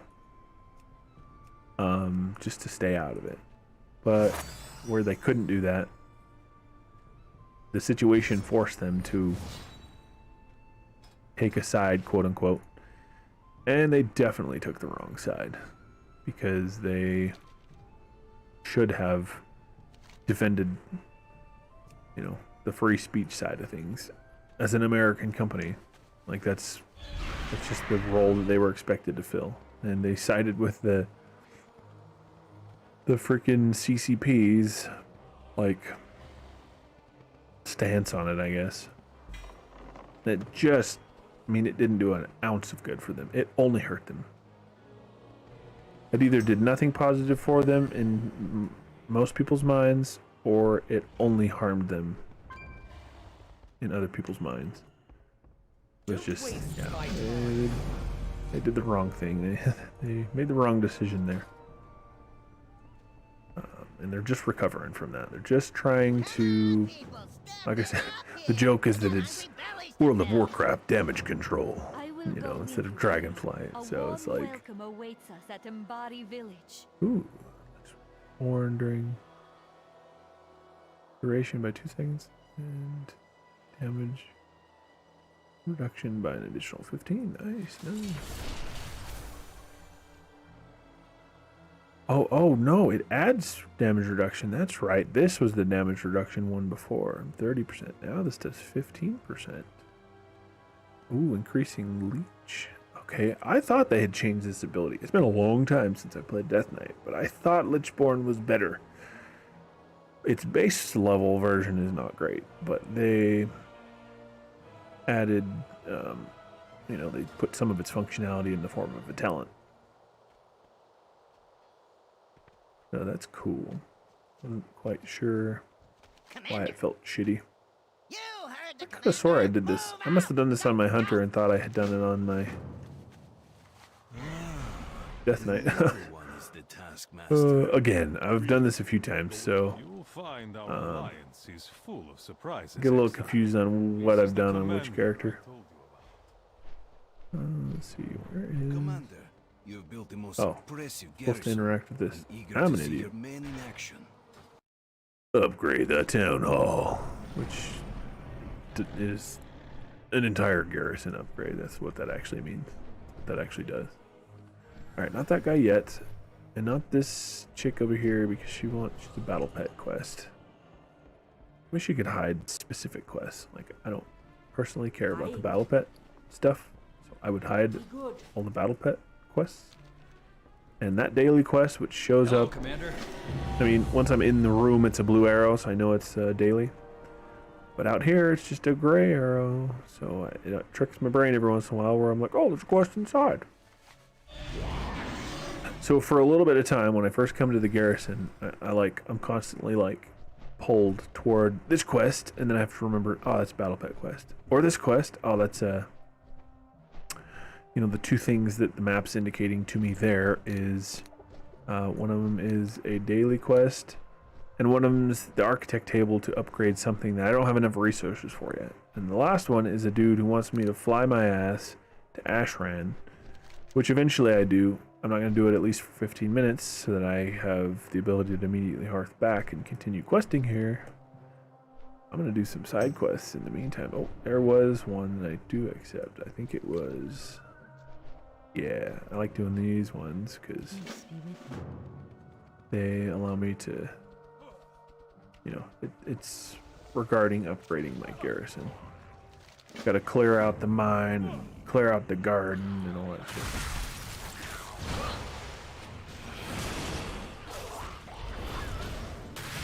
Oh, I couldn't pull him. Doesn't happen very often where death grip fails, but it does on occasion. It's a party when it does, because then I'm confused as to why I didn't pull my target toward me when I thought I was going to. I know things that are immune to it will still suffer from its secondary effects, which I think is silence, maybe? Oh no. It used to do more, but literally now all it does is pull to you. I think it would silence and or taunt and or... I don't know, maybe in blood spec, maybe in the tank spec it does more. Maybe it does at least the taunt portion. That would make sense. They've changed enough things, and it's been enough time since I've played regularly. Technically I played as a Shadowlands, but they had changed a lot since I had last played before that. Which was Legion. And I hadn't played until Legion since Cataclysm, really. I mean, technically I played Mists of Pandaria, and technically I played Warlords of Draenor, but not very much. I played for like a couple months and then quit. Which, who knows? Technically that could happen with this game. I don't think so. Or this expansion. I mean, I think Dragonflight's been really good. Personally, I've liked it a lot, so I'll probably stick with it this go around.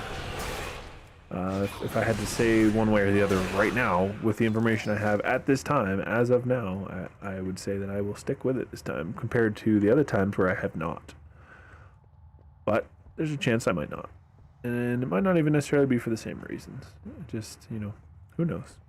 All I know is that right now I'm having fun with it. And my freaking follower is teleporting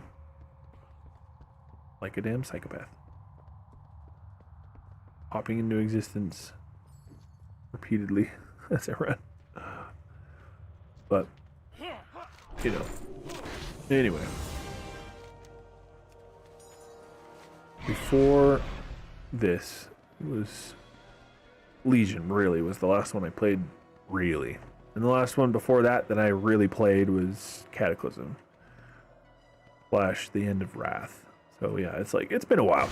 There's enough changes that I'm not personally all that up to speed.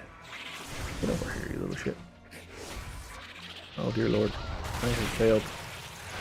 I did this last time too. Rather concerning level of pulling too many mobs.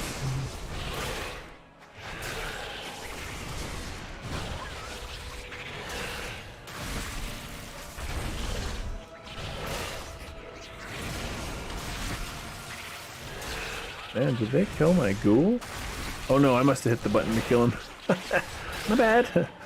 I meant to let him help me for a little bit on these vicious, savage raccoons that are, you know, I mean, they threatened to kick my ass there for a minute. You know, no big deal. Get my ass beat by raccoons over here. Fucking facing down a herd of rockets. Rocket raccoon.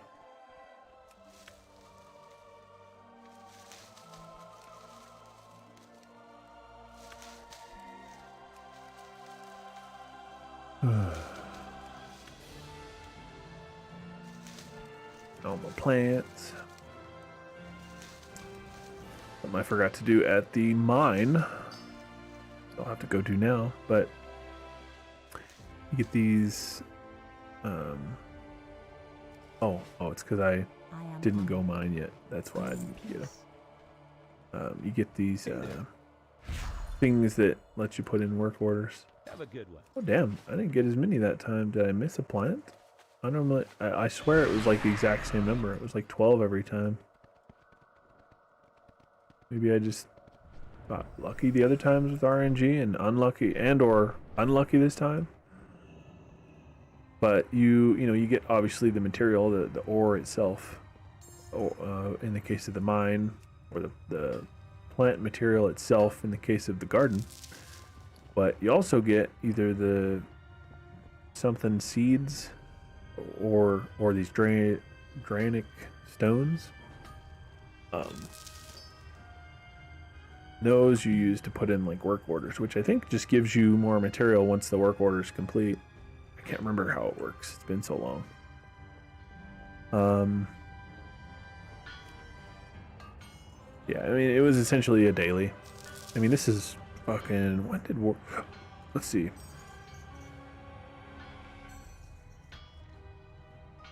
This content is almost a decade old. God damn. 2014 was when Warlords of Draenor released. So, I mean, you know, technically,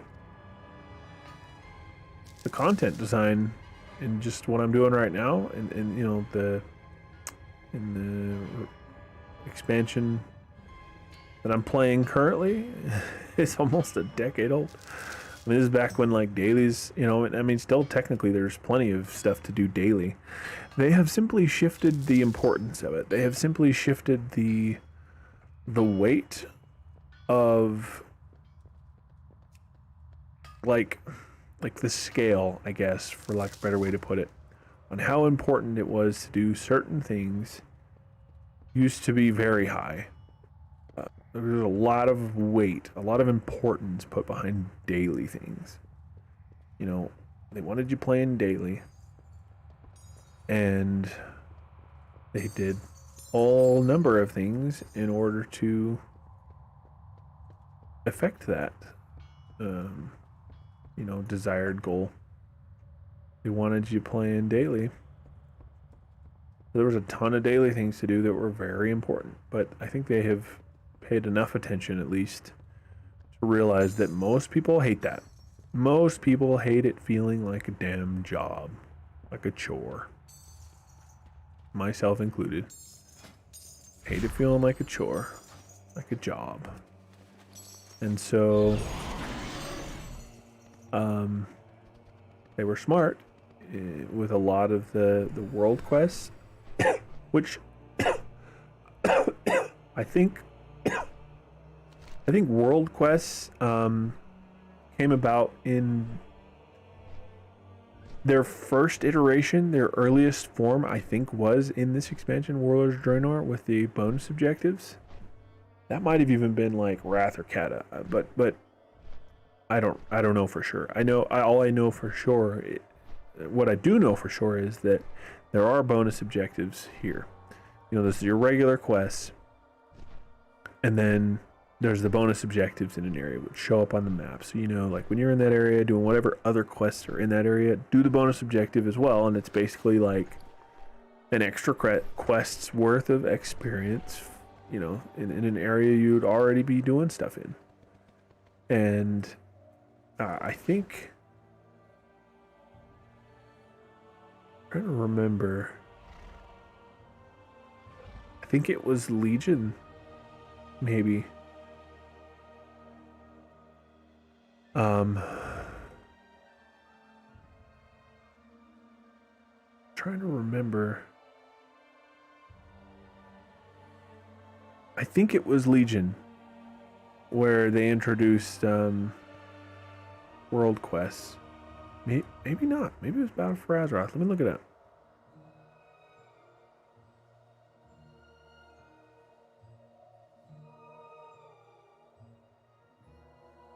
Yeah, it was Legion. World quests were introduced in Legion as an expansion of the traditional daily quest system. And that's exactly the point I was getting at next, was that you used to have to do them daily. Because when they came out with them, so it made what was boring about the repetition of World of Warcraft, you know, up to that point, was that you had to log in every day and do the same freaking damn quest over and over and over. Just to grind your rep, to buy your shit, to do this, that, and the other. And it was getting boring. And, you know, again, to their credit, they were at least paying enough attention to the players to hear them complaining about the fact that world quests were boring as shit. And so, in an attempt to kind of spice it up a little, change it up a little bit, they made world quests where all it did really was take, like, the most specifically, like, particularly egregious, like, monotonous part of world quests or daily quests was going to the damn quest giver and picking up the quest and then going to the area to farm your shit and then going back to turn the quest in. You know, so there was two elements of it. Picking up and turning in was one element, and then doing the actual world quest was the other element. And of those two things, the more fun thing to do was doing the world quest. Picking it up and turning the damn thing in was garbage. Like, that wasn't fun at all. Nobody wanted to do that. How is this little bastard attacking me from down here? You know, so they took that out technically in the form of world quests, because you literally just go there and do the quest, and the game just puts the reward in your inventory.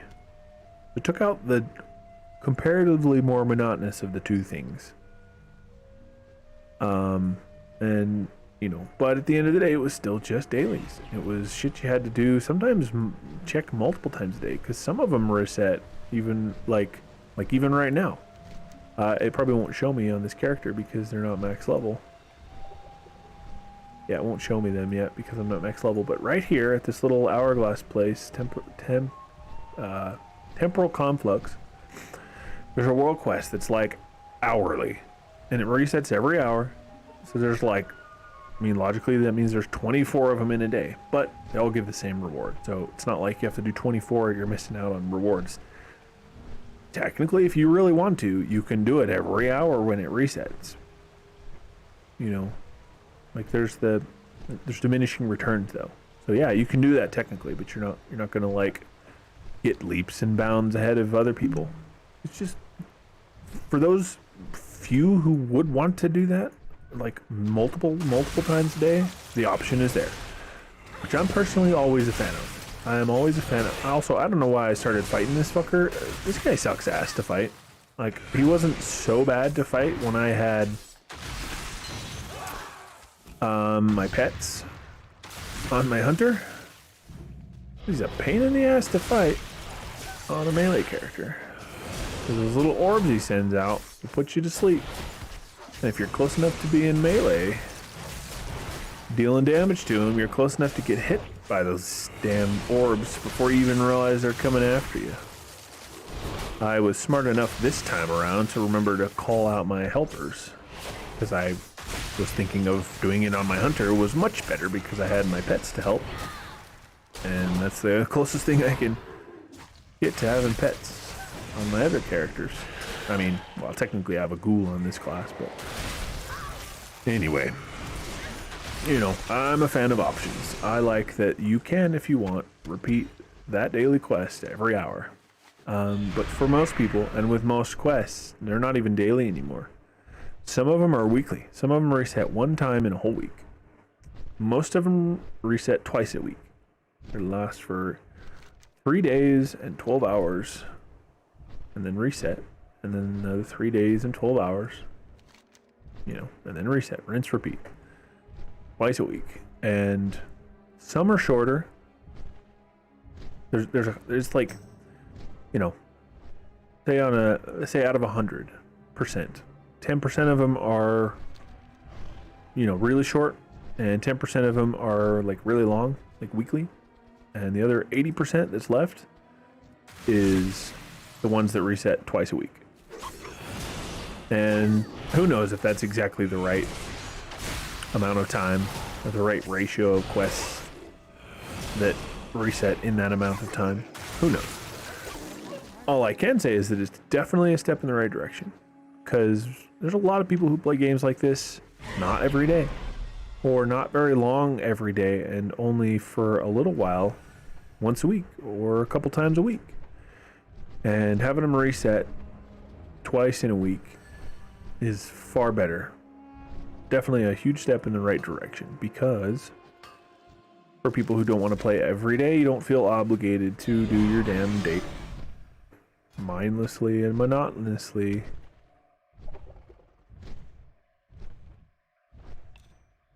And only a step in the right direction. So, like, the questing aspect is a lot better. It's a lot easier to get gear. Whereas before, you would have to either grind rep to buy the rep gear, or you'd have to just grind dungeons and hope something really good for you dropped, or raid, which is tough to do for a lot of people.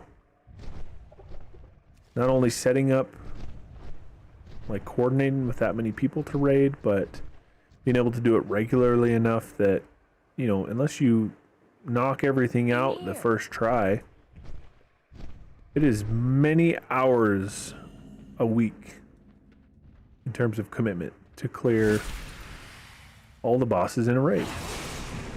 Again, unless you're really good and or lucky and or just, you know, have done it so much that you're just, it's repetition.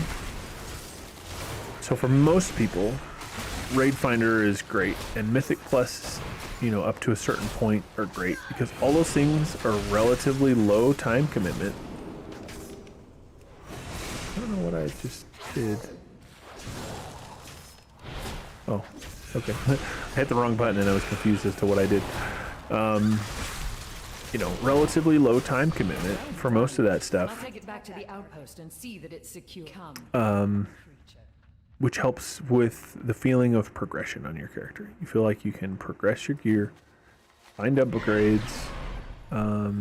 You're actually finding upgrades rather than just being like, well, you know, this, that, and the other may luckily give it to me, but you know, you don't feel like you're stuck at a soft ceiling, and the only place to go is with very difficult raiding. You don't feel stuck in that position like you usually do in a lot of expansions. A big problem was the borrowed power with the Legion weapon artifacts before Azeroth, and then the necklace with the Azerite power before that. You know, there was lots of things that were cool on paper that just didn't quite work out. Personally, I don't know why they didn't just keep the concept of, they call it borrowed power, and the reason they call it that and the reason it feels shitty is because it's something you get that you don't get to keep. And that's what happened with the artifact weapons and then the artifact necklace, you know, the Azeroth or Azerite necklace from Battle for Azeroth. Like, those things felt shitty because you didn't get to keep them when the expansion was done. maybe there's an element to it that I don't understand, but I think the better of the two solutions would have been to just let people keep those things. Because, as I mentioned before, you get somewhere in the neighborhood of 12 pieces of gear to regularly find upgrades for. Having 1 or 2 pieces that level with you, or level quote unquote in a different way than simply finding replacement pieces for them, is a nice change of pace. It made Legion a lot of fun to be able to customize and power up your weapon, in my opinion. I'm sure it would have been the same with the Azerite necklace, at least in concept, but I didn't play very much of Battle for Azeroth. I played very little of Shadowlands, and I played more of that than I played Battle for Azeroth.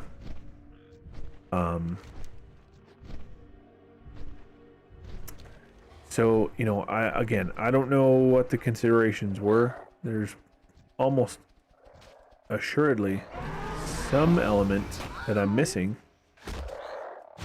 but I'm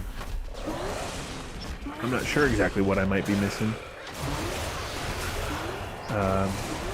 in my understanding of why they didn't just keep those systems instead of getting rid of them, because that's what made it feel bad. That's what made borrowed power, quote unquote, feel shitty, was that you knew it wasn't going to last beyond an expansion, which only exacerbates the already persistent feeling of knowing that once the expansion's done, you're going to be you're going to feel weak and worthless again. Like, the gear that you spent forever working toward and grinding to get is replaced by greens and blues as you quest and level.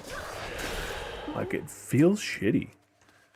Like, that's not at all something I'm excited for in a few years, potentially, whenever the next expansion after this comes out. Because I haven't played regularly since Legion. It felt kind of shitty. Part of the reason I didn't play Battle for Azeroth, I didn't really get into Shadowlands because I was still kind of feeling it.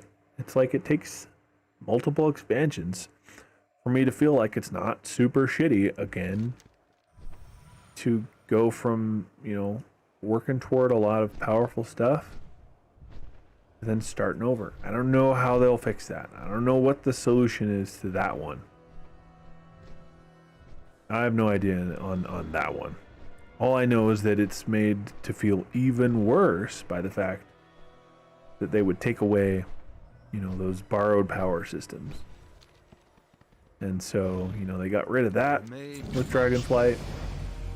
They made it far more alt-friendly. Movement in the game in the form of dragon flying is really good. The game doesn't feel like a damn job. It doesn't feel like a chore where you're constantly having to do daily shit just to keep up with everyone else.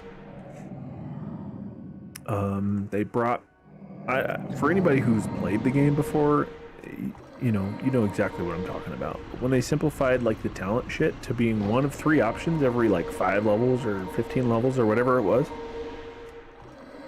it just felt shitty. Like, your class just never changed, and it only changed a little bit, very infrequently. And they brought back the feeling of actually being able to customize your character with these talent trees. I mean, there's a lot of options. I mean, there's multiple ways to get to, like, if I wanted to unlock this, or no, let's see, what's a better example? So if I wanted to unlock this ability, I could do it by going this way and around, or straight down, or from the right and over.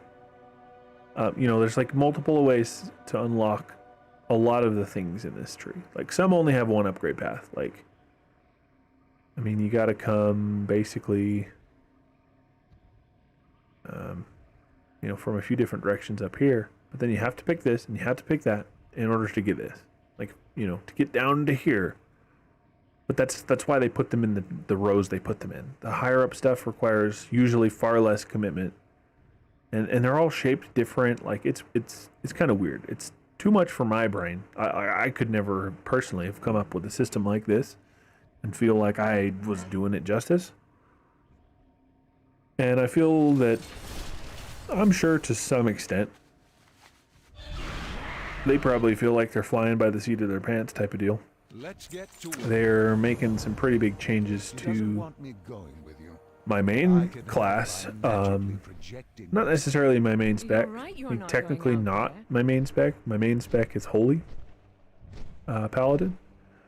That's what I have getting all my gear. That's why I spent the vast majority of my time playing that character. I'm actually going to hop back on to my Paladin for a little bit. I feel like playing her for a little while. Oh, nice.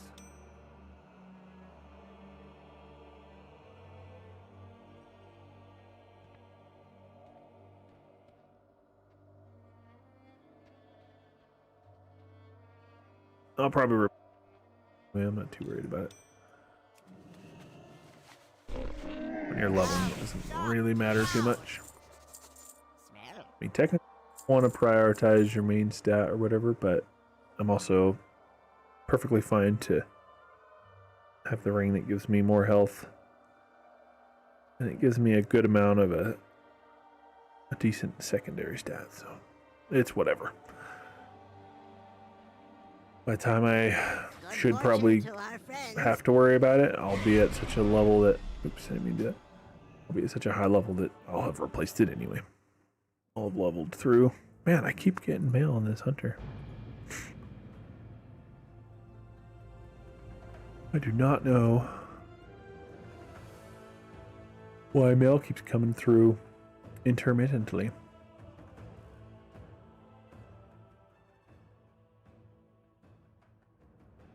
Also, it happened forever ago. Yeah. You know, you can rewind the stream and look, but she was pantsless on the character select screen, but now she's wearing pants. So it's like fun little glitches. But what it made me think of was it happened some time ago. It's been multiple expansions. I mean, I think it's been a long time since they redid like the character models. Like you can look up videos that compare the old character model to the new character model. But one thing that they, you know, got a lot of like attention for, both good and bad, quote unquote, was that they gave like pretty much all the female characters in like all the races like thong underwear, like boy short, not even boy shorts, like legit just thong underwear. It's funny. They gave them donks. They figured, we're recreating the character model. Let's give them some booty. Personally, I think by far the best one is the humans. The female humans got the best character remodel in terms of giving them a little junk in their trunk. But that kind of happened to all of them to an extent. Like you'll see. Man, I just keep getting mail. I don't know. I must have just been selling things at weird intervals, and now it's like coming in. The money from selling those things is coming in at weird intervals. But you'll see, probably more likely on my main here.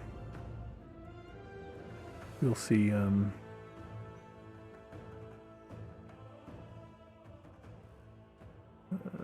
I get distracted by checking something here.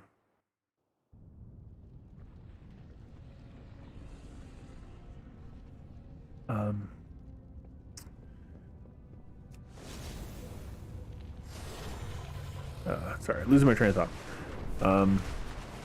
You'll see in like Valdraken and stuff. At some point I'll come back out here and I will probably farm for keys, because that dude who I have a lot of rep with, I mean, like I said, I'm at like rank 4, almost 5. I think once I hit 8400 and I'm at 6940, so like almost, you know, I'm a little over 1,000, I'm about 1500 rep away from hitting the next level, and that'll be 5th out of 6. And as soon as I hit that 6 out of 6 max rep with him, I don't think I have to fill the rep bar.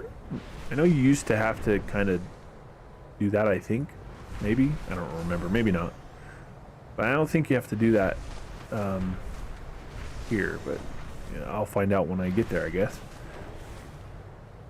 But when I get that maxed out, I'll be able to have some new colors for my dragons here. Dragon riding mounts.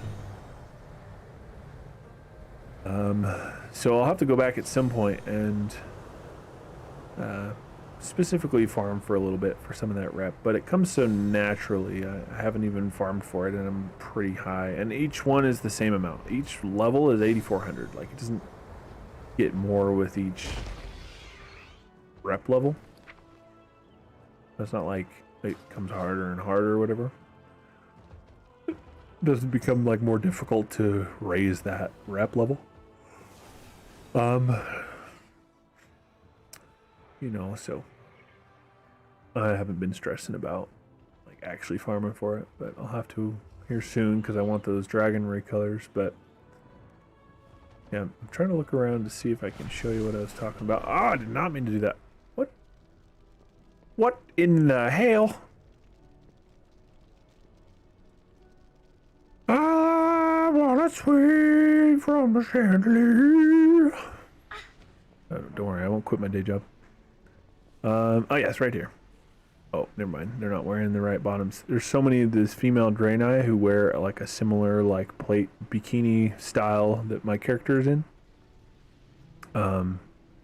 They've got a pretty like decent donk, but the Void Elves, which is the same character model as the Blood Elves, and even like the Night Elves, they all have like scrawny butts. It's like, I don't know. They didn't do them as much.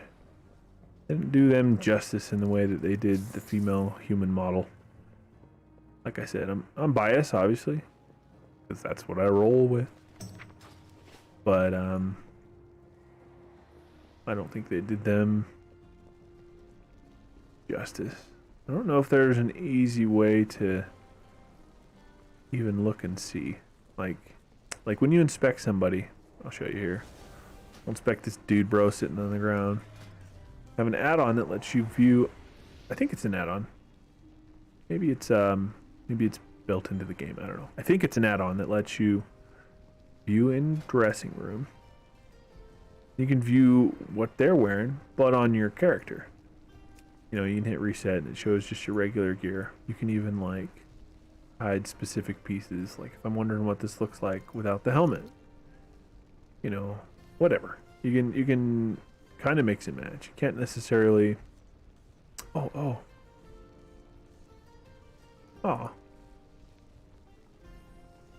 Use target model. There it is. Okay. That's kind of what I was going for. I was wondering if there's a way to choose the model. Use target gear. Where is...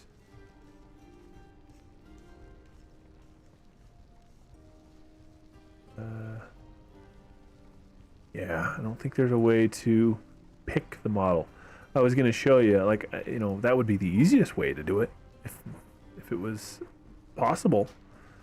Would be to pick the character model, you know, various different character models, and then show you what my character's gear would look like. I guess I can kind of do that by just finding people who are that character model. So like, this is what my female human would look like wearing the gear that this person is wearing. Why is it not showing all of it? I've had this problem a couple times before. I don't want it to hide anything, and I know there's an option that says something about like hide ones you don't know. Like I don't think I did that. So that's them.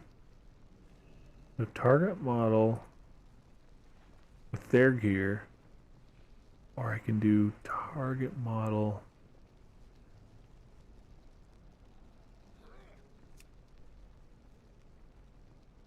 Okay, there isn't a way to do it. I was trying to see if I could view the target model in the gear that I have. Player model, use target gear on my model.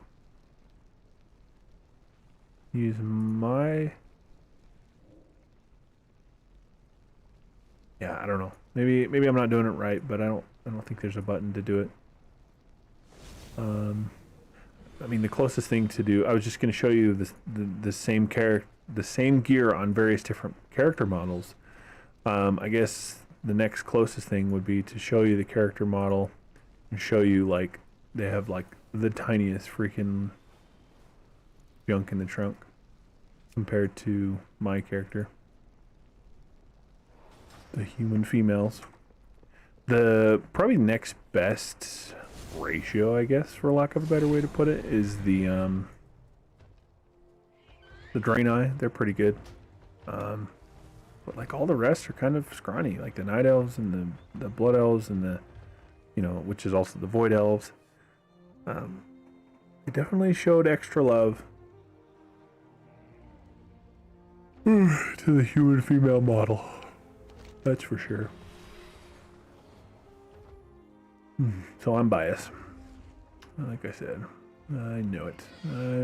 I recognize it. Oh yes, we're gonna go do this. I don't even need these. It's just such a habit. I mean, for you know, again, for anybody watching who is familiar with WoW and specifically currently plays in Dragonflight, I've got all of the, like, my PvP gear is all the Drakebreaker stuff, which is anywhere from 2 to 800 bloody tokens as currency, you know, depending on the piece. And obviously I've got some improved. I've looted from somewhere. Something I did was the improved Drakebreaker shroud, the Drakebreaker's breastplate.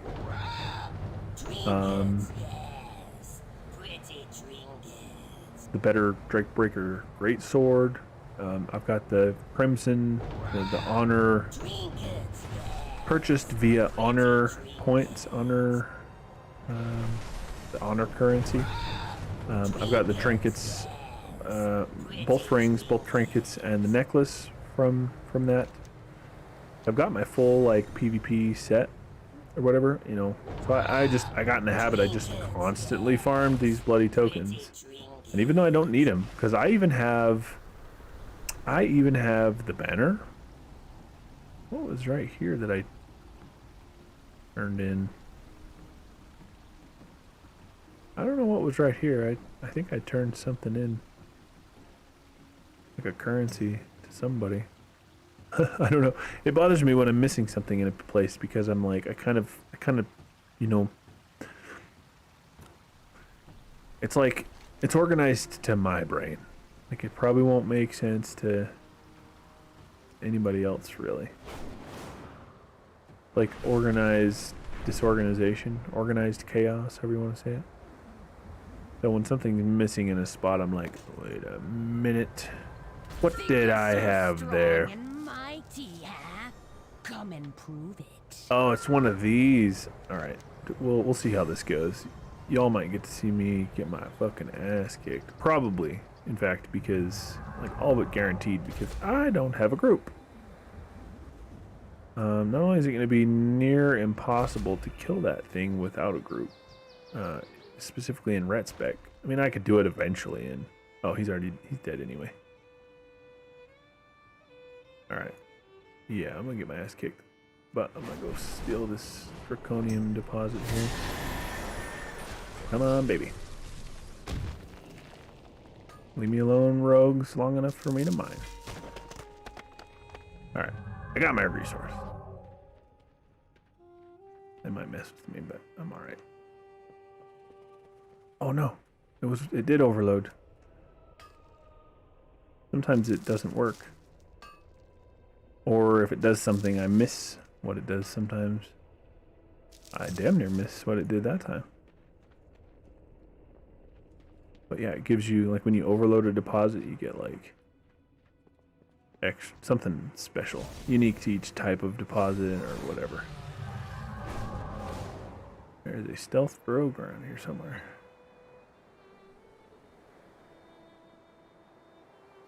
Good old spy out on. I don't leave home without it. I don't leave the capital city without it. What up, little Rouge?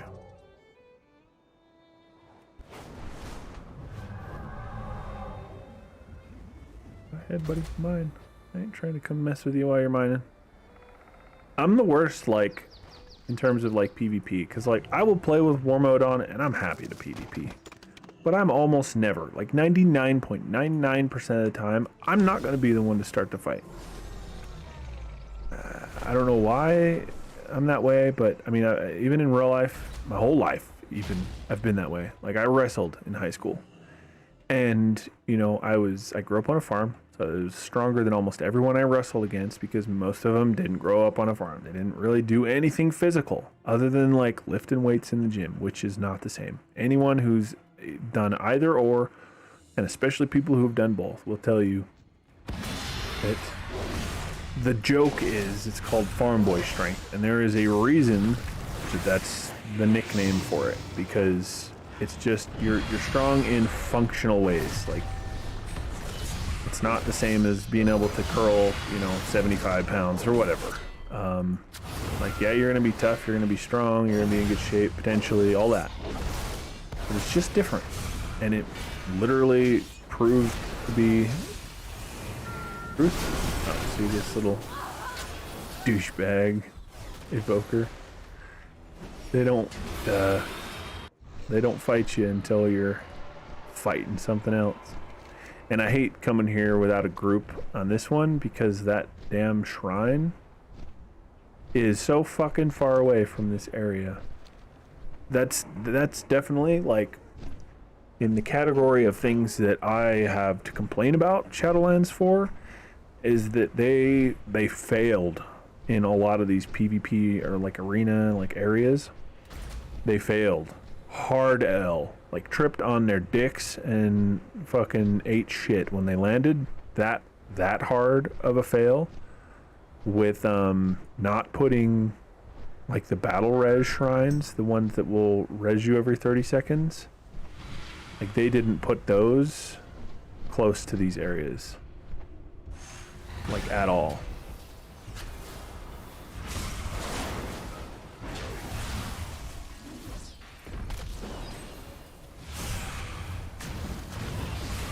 Bunch of clowns just in here.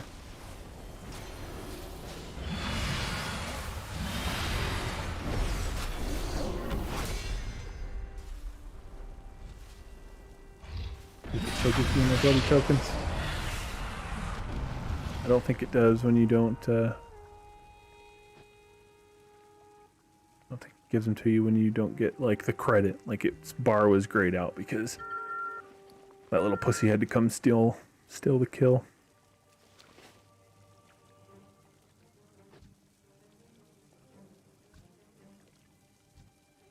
That's part of the reason why I don't usually initiate the fights. Like, I don't feel like it's shitty only when other people do it. I feel like it's shitty when, like, I do it as well. Like, it's just as shitty to do it, like, when I do it.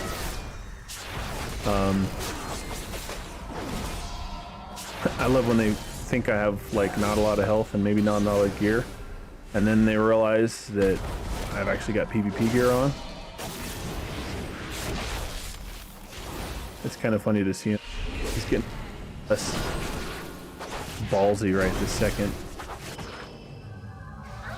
The 2-on-1 at the moment.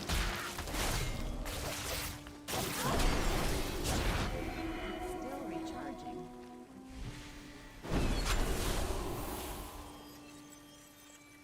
Antes.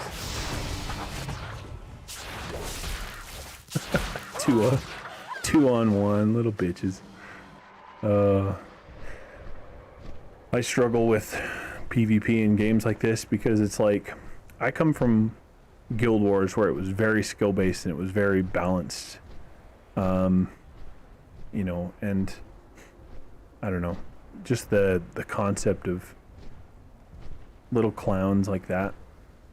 It takes two of them. It took both of them to kill me. I would have beat the ever-living fuck out of that one little cunt who came up and started attacking me first. I'd beat the ever-living shit out of him. But his little buddy had to be there to help him. So, like, it's like, yeah, in a 2-on-1, you're gonna beat me. And you know, it seems like I'm the only one who doesn't fuck with people when they're fucking with another mob. If I want to fuck with somebody and try to kill them, I'm gonna wait until they're done. Because if you kill somebody who is distracted by a tough mob and you feel good about it, you're retarded. You're a little bitch to think that you did something. If you're killing somebody who's fighting something else, so it's like, all right, congratulations, like, good job. So I will wait, because if I want to actually like see if I can take somebody down, like, look, I lasted for quite a while against that mob, and that thing hit him twice and he almost died. Like that guy right there, like he got hit twice and got his ass beat. Oh, that was funny to watch. But yeah, so I'm gonna have to come back in a group to get this boss kill later and not be ganked by clowns who wait until you're in the middle of a fight to try to fight you. Especially like rogues and druids. Like, there's just something about having the ability to go stealth that makes you a pussy. Not everybody, not every time, but often enough. Like, that's a stereotype. Like, they can go stealth and they can, you know, sneak in there, so they're going to. Which, to be fair, is smart. If you can do it, why not? It just doesn't resonate with me personally. I don't like doing that. I won't attack somebody who's in the middle of a fight with something else. If I want to fuck with them, I'm going to wait till they're done at least. And then we're going to fight. And they're either going to beat my ass or I'm going to beat theirs. Especially if it's one-on-one. Or, you know, even numbers. You know. Sorry, I was in the middle of my rant there. Nicola Mula. Hopefully I said that right. Welcome. Thank you for the follow. Appreciate it. You caught me in the middle of my rant on cowards who gank. I was in there trying to fight. A group of schmucks came in and fought, you know, fucked with me, and then I was just literally standing in the corner waiting for them to either leave or try to fight the boss too. And then those druids and a rogue friend they had. I mean, it was only two of them in the beginning, but a third one obviously came in and joined later. Typical cowards had to come 2 and then 3v1 me. So I was in a rant when you joined, so my apologies. Oh god, I love some structured PvP though, because like it's fair. You know, I mean, you may still get outnumbered, but it's like it's in a structured, intended environment. Like, you know, And even that, the whole reason I play in war mode, I mean, there's obviously the risk of literally what just happened, getting ganked by cowards. But even that offers something in the way of entertainment, I guess. You know, there's always that risk, which makes, I don't know, I can't even put to words why exactly it is a positive element, even in the middle of the annoying downside portions. Even in the midst of the frustration or frustrating elements to it, it's still you know, it's in an ironic, funny way. It's still interesting.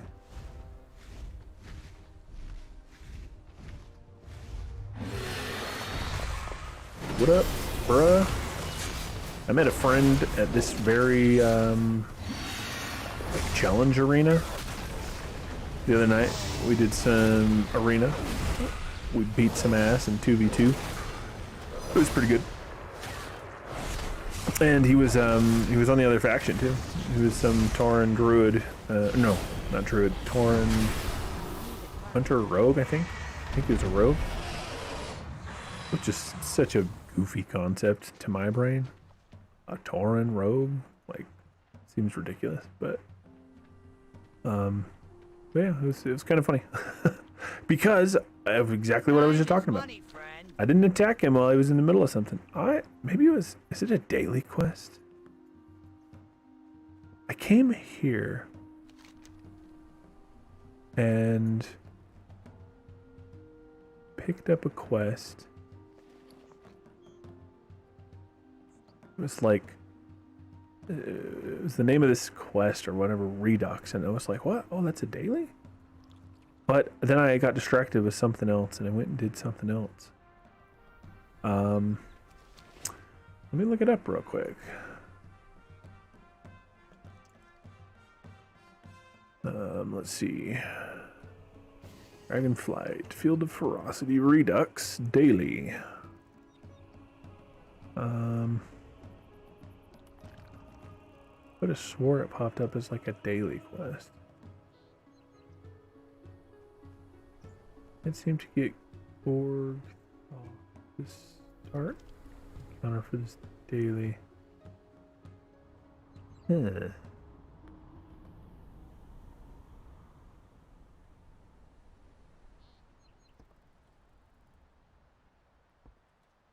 What's up? Keep it real. Be good. Hey, how you doing? Weird. I don't know what's going on. Cause yeah, I don't even know how I came back here. The day that I did for whatever reason. But Yo. I talked to this guy and he was like, he had another quest for me, like a daily quest, and I was surprised. So yeah, and then I got distracted by something. I think maybe one of those like supply crates drop randomly.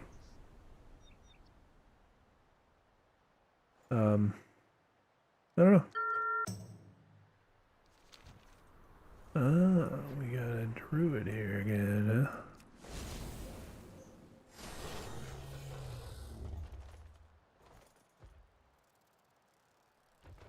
Them little pansies who stealth and instant heal themselves.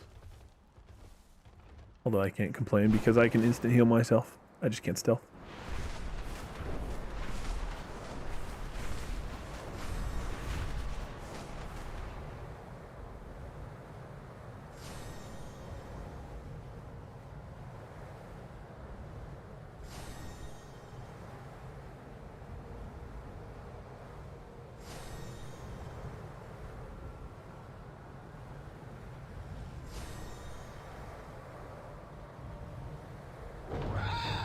Trinkets, yes.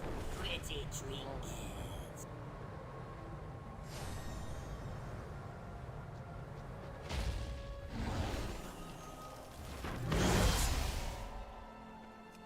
Shrek them.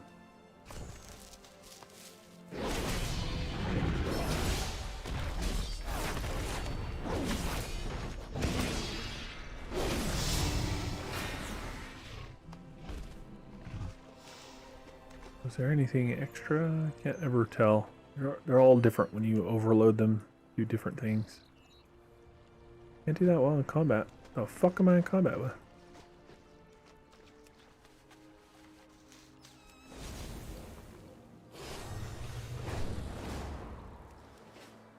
I should mine an herb more than I do. I mean, I'm at 91 and 82. I don't know what the max is. I don't know if you can. I don't know if 100 is the max or if you can. Maybe it is. But then even once you hit max on the skill, there's still like a ton to do. Like you get, like you'll spend lots of days, gaining the knowledge points. That's one thing that I think was a good thing to make have plenty more to do in the game is the profession stuff. Like props to them for that. There's a lot more with professions. Like it literally used to just be like gathering and you just level your shit up and then sell what you'd find.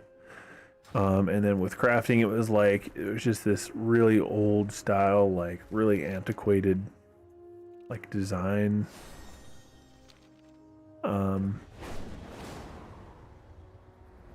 Why is that map so thick? No. What the? Holy shit, come on. There it is. wouldn't take the buttons. Or, yeah, it's usually much more faded out. I know I can manually change the opacity, but I thought I had it set how I liked it. It just seemed way like denser than I expected. I just like it as kind of a quick reference on where I'm at exactly without having to open the map. Although because of quests and rares and shit like that, I often still do open the map.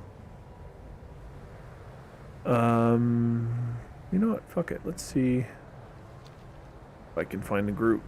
Because I'm not gonna... There's just no chance I'm gonna be able to go over there and not have a group of ganking douchebags. Did I spell that right? Nez Askar. I spelled it. Nez Askar. Oops. Still nobody with that group. Nez Askar. Alright, well, we'll start a group, I guess.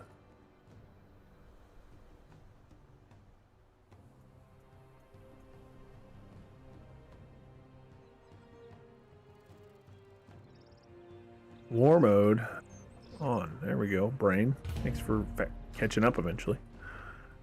I probably could have, maybe not necessarily won, but I could have definitely like lasted long enough that they might have got bored and gave up and gone away if I had been in like Prot or even Holy. But I was in Ret, which is why I was beating that clown's ass till his little buddy had to come heal him.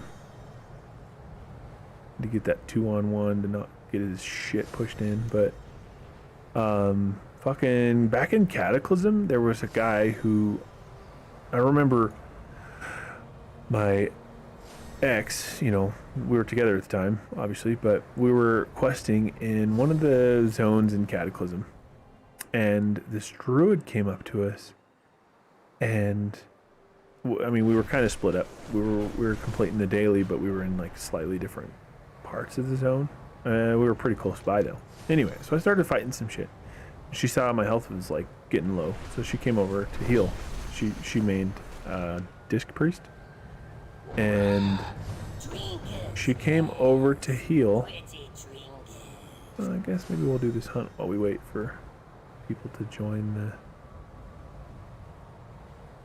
the group. But anyway, she you know, she came over to heal me up. And I had damn near beat the shit out of this druid who had tried to gank me. Like, he was mostly dead, and I still had, like, at least half my health. And she was like, holy fuck, it's that guy. She knew him by name from Burning Crusade because he had apparently, like, been really good for, like, quite some time. And I was beating the shit out of him. And it was funny because she, you know, after the fact, she was like, holy crap, I can't believe you killed him. And I was like, what do you mean? And she's like, he was like somebody you took a group to deal with if someone in chat complained about him attacking you. And I was like, oh, interesting. Well, I beat the shit out of him. You know, so it was just, it was a funny little thing that I always think of whenever I am getting ganked by a druid, because that druid tried. He also needed a buddy. He needed backup. And didn't have it. I beat his ass.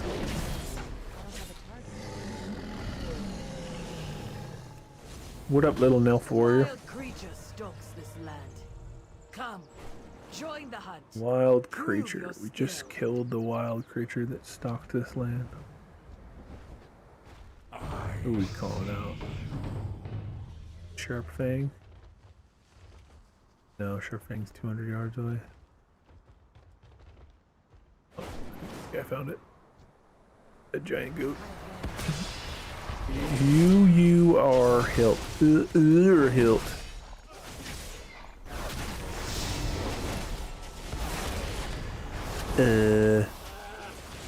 Hilt. That's his name.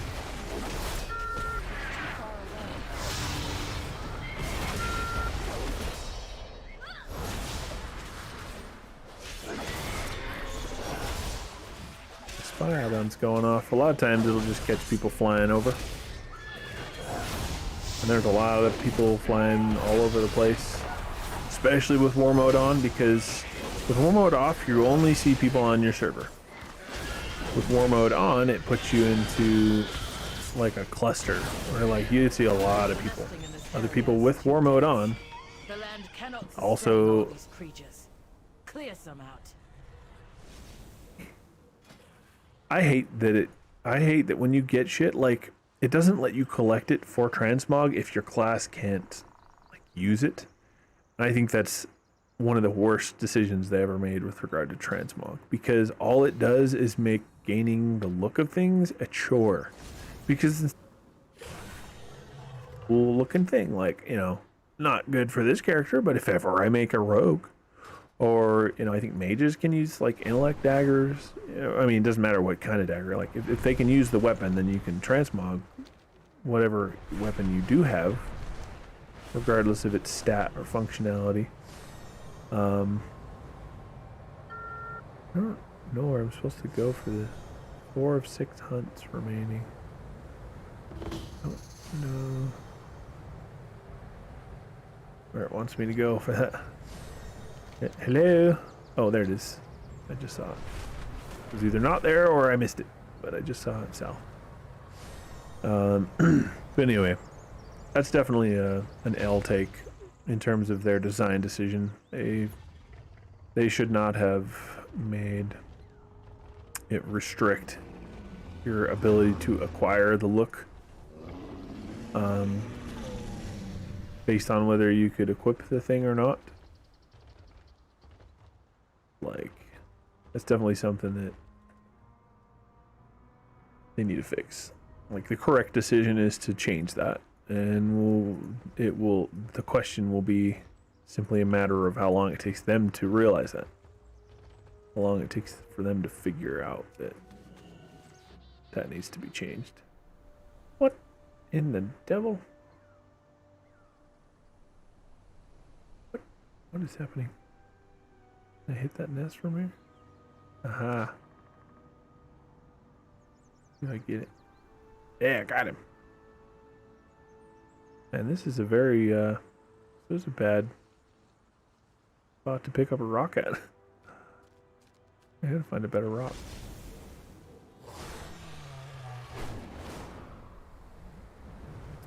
Also had somebody join the party, so I might pause this and go do that. It depends if he's ready or not to see. Where is he? The creatures here are frenzied. Kill them. Oh, he's there. Quickly. Alright.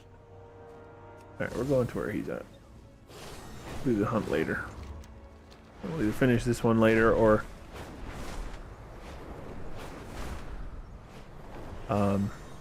do a different one. I didn't realize he was like there at the place waiting. On my way, bruh.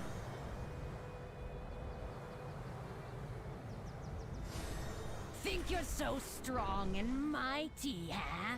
Come and prove it.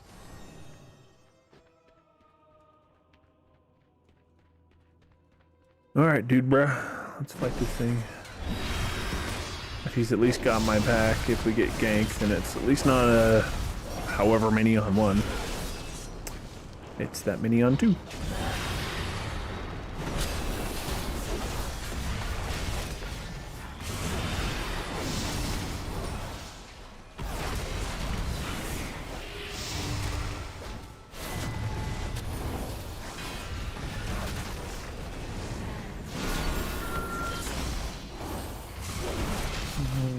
We got company from a rogue. He might just be trying to get credit for the kill. He may not be trying to mess with us, because logically he'd be up behind one of us.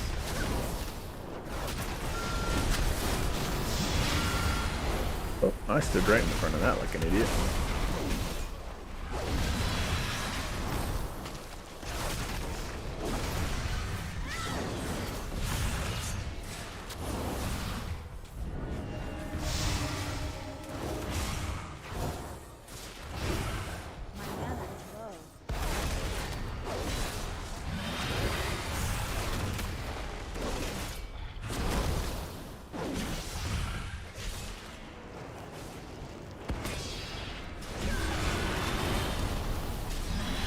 Kind of stood in front of that again like an idiot.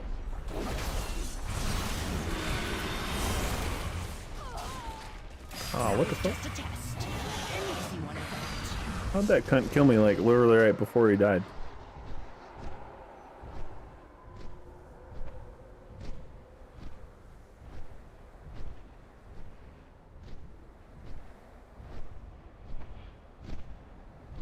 Well, at least I got the quest done.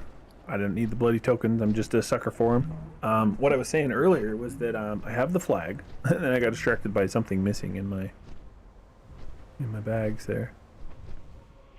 In fact, isn't that flag? My flag missing? Oh no, it's a toy.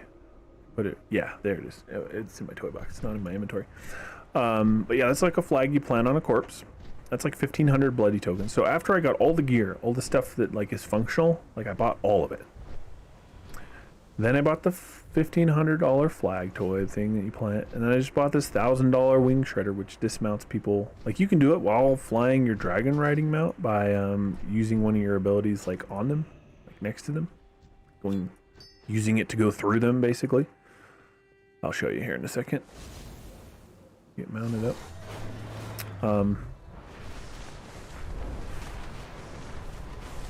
But yeah, this ability. If you use that and you hit somebody with it and you go through them, it'll knock them off their mount.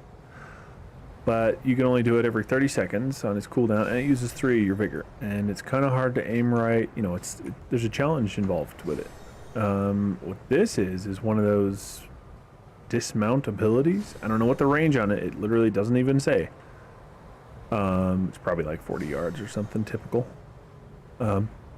Maybe not though, maybe it's longer. But anyway, that dismounts them from the ground. And there's another thing, it's called a flesh parachute. Let that fucking ruminate in your mind for a minute or two.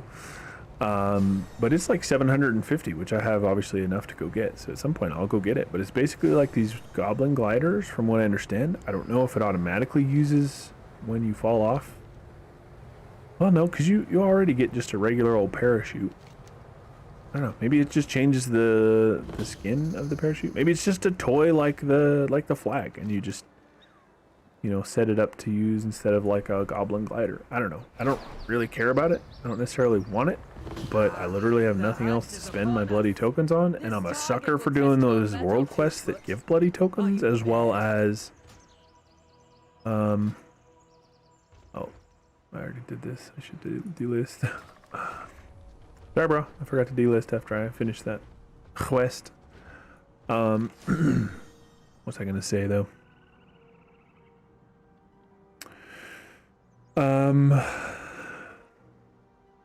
Yeah, I'm a sucker for the random events that call out the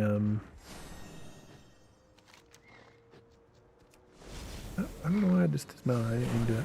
That call out the airdrops, supply drops. You get 200 for the first one in a day, 200 bloody tokens, and then like 50 for each one after that. And they come out pretty often. It's like every half hour to an hour or something like that.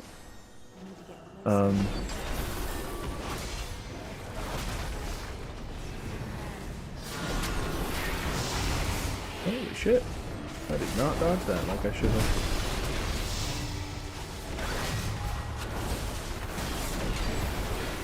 I think I was too focused on getting my cooldowns all popped off, and dude bro turned to look at me, obviously, without me realizing it. Slapped me right in the tits. Oh, that looks bad. Oh. The end of the hunt draws near. Sound the Aha. horn to inform the other hunters.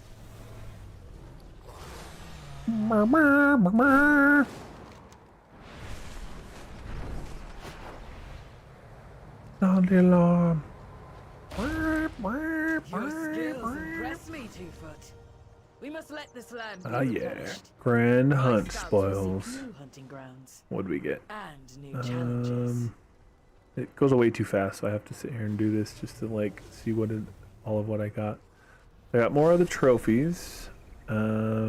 I got this quest item, I got dragon supplies, and this new item, so okay. What is that quest item?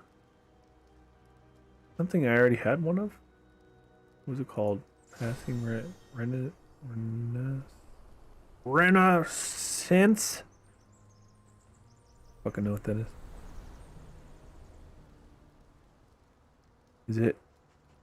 Is it a currency? What's going on here? Quest item. An idea held in the palm of the hand. Called passing. Right. Something. So I type in passing. Not a thing in my inventory. The game broken? What's going on here?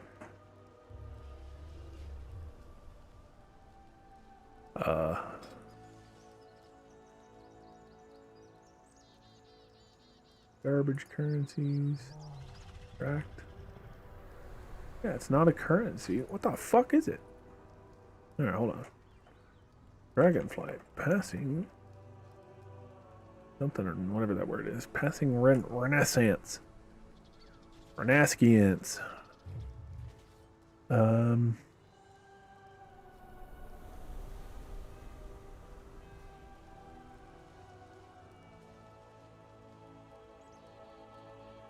Oh, it's progress toward your revival catalyst, which I must have already accepted that quest. Also, I need to do 5 time walking dungeons. I haven't actually run a dungeon on this character for a while. I might even do that. I'm not great at it, but maybe I'll heal on my paladin. I'm trying to see where the hell that damn... What would it be under?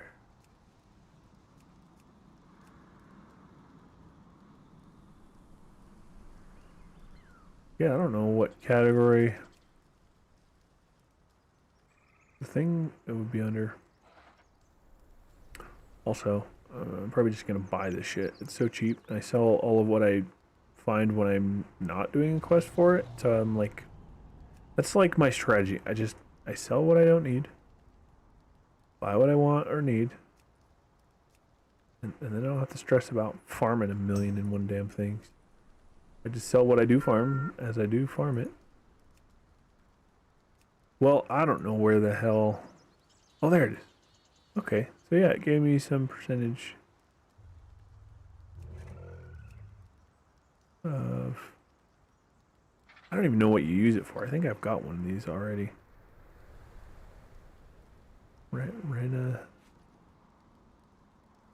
Renaissance? It must be another thing that, like, you have. Yeah, it says total I have of 1.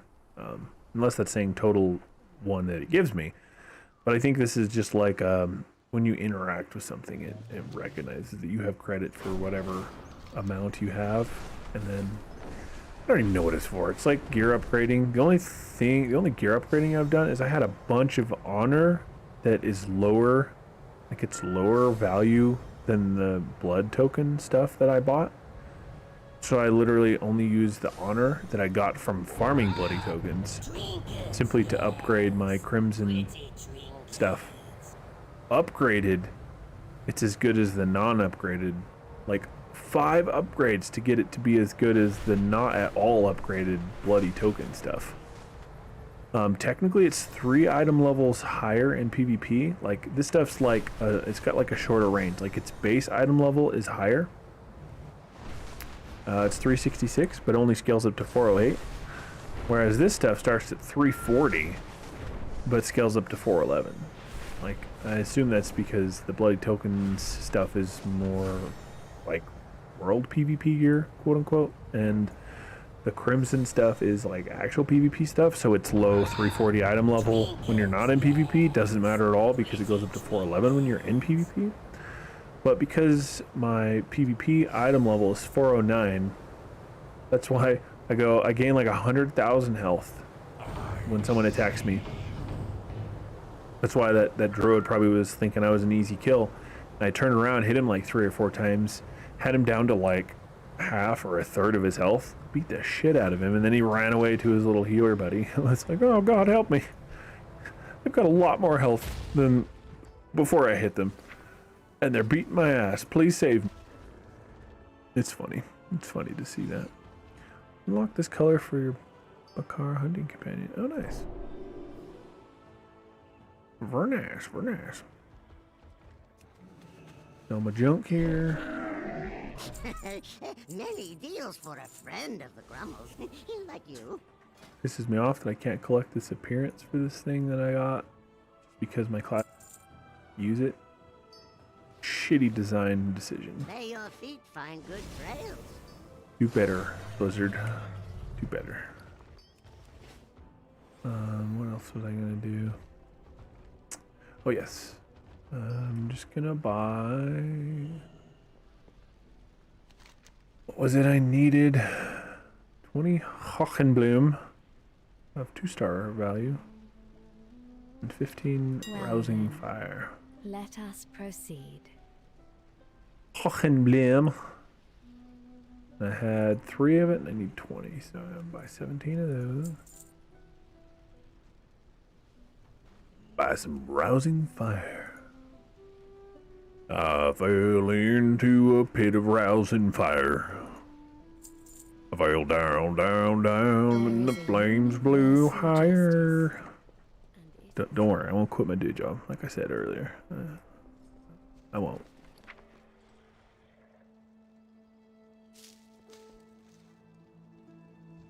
See this void elf? Oh, never mind. She's got a cloak on. I was gonna show you. Oh, never mind. She's not even wearing the right outfit. I thought she was wearing the black mage weave or whatever. Alright, where do I go to turn in these? Oh, just down here. Literally right here. Also, for the profession knowledge weeklies, so doing these weeklies, profession knowledge, and then you can get more by farming 6 Drain Bloom and 6 Iridescent Ore, which is definitely like good. Wait, what is this? Huh.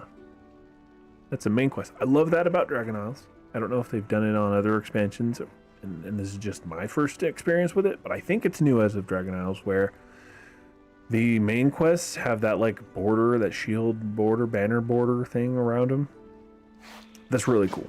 Like, you don't have to guess what's a main quest anymore, or have to like look in the list, because I think for a while it would at least show in your list one way or the other, but now it literally, it's like it's above everything else. Like, they sit in different categories. Like this bottom section, so here, this is I think this is an add-on that does this. Maybe not, maybe this is actually base game, but see how it's like in a different category of shit to do, and like the main area, main stuff I'm doing, and then the main quests sit in their own little category here as well, and all the other quests are here. This is from an add-on. This world quest subcategory is 100% an add-on. Like, I remember, like, that should be built in. Like, it's so good that there's no good reason for them to not build it into the game. Fortunate that they haven't yet. I hope eventually they do. To their credit, they usually do that pretty consistently. They'll take add-ons that are widely used, and they'll incorporate a built-in Greetings, version. traveler. Safe travels. What is this? Plant a flower in the garden. Lasts for half an hour. Alright, look, try it. Plant a flower. But yep. So that one quest gives me 3 knowledge, and then there I can get. I think you get 3 more knowledge from doing these other ones, profession knowledge weeklies. I think these are soulbound. I don't think you can. Maybe not. Maybe I'll go look and see if I can buy Dream Bloom or Iridescent Ore. Because I got enough money. Like, that's why I take the approach I do. I'll just sell everything. I'll take gathering professions and just gather and sell. And then I've got money to buy what I want or need. There's probably a better, like a quote-unquote better way, a more min-maxy way to do it. But, Am I dreaming? I ain't worried about it. Dream Bloom. Nope. Iridescent. Iridescent Ore. Nope. Yep, they are soulbound, so I think you just get those from And mining in that urban. cannot defend. Mining in urban. Which I obviously have to pay enough of attention to make sure I get that done on my main. But you have a whole week to do it, so unless I just don't play this character very much in a week, you also don't really have to focus on it. So you'll get it over the course of just playing. Well, there's so many quests. They raised the quest limit to 35 quests, or I would be in trouble, because as you can tell, I have quite a few quests in my log. I think last time I counted, I was like somewhere between 15 and 20. So I've still got room. I still hold another 10 or 15 quests before I hit the limit, but I obviously try to not take all of them. And I don't know if this is an add-on or built in, but it's nice that they tell you weekly or daily. I don't think there's even blue dailies now. I think they're all weekly. I think they have thoroughly moved away from the garbage way that a daily grind and chore makes you feel. I think they've... Come forward, champion. There is something I wish to share with you. From pain we draw strength.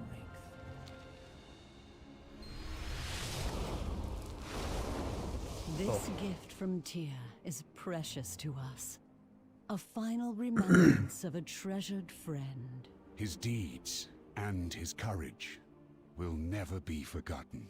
You have told me stories of that time, but What are you I've going on never over here? seen the relic he gave you. We kept it in a place of honor here in Valdrakken. An ingot of pure silver, forged in the shape of a dragon scale. Beautiful. Tell me, has it always pulsed with such potent magic? No. Something about it is different. The scale seems to have changed in our absence. Perhaps our return to the Dragon Isles has awakened it. Tyr was full of mysteries. This may be one last enigma for us to investigate. As an ally of dragonkind, mortal, we ask that you take the scale and investigate this matter on our behalf. Okie dokie, dragon lady. Turn back into a dragon. Do it. Yeah. Man, she's fucking massive as a dragon.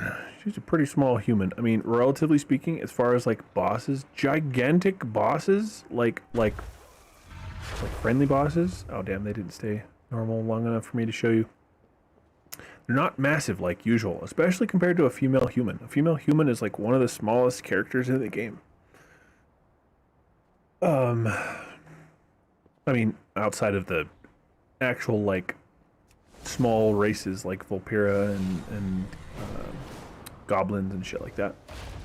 As far as like the non-specifically small races, oh, it was, oh, I'm an idiot. It was up there. Female humans are, I think, the smallest. Definitely one of the smallest, but you know, even compared to her, they're not tiny. Oh, the giant fucking question mark in the sky. I missed it. It's up so fucking high, I didn't even see it. Oh yeah, the legacy of Tyrhold. I have no idea what this quest is. He can guide you on your journey. As the Dragon Queen wishes. I shall meet you there, hero. Talking. Oh, this guy. Who's talking? Now this guy is an exception. He's obviously massive. Like I come up to not even quite his knee. That's funny. Where do I go for this quest? I haven't had a quest in like the main quest category for a hot minute. The Legacy of Tyrhold. Is that in a dungeon? Probably a dungeon quest. Also, I was about to take this down. I don't need to do that. I want to get there from up here.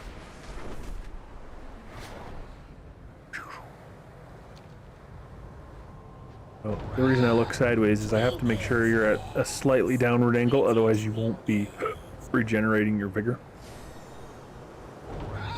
I always have to check my angle.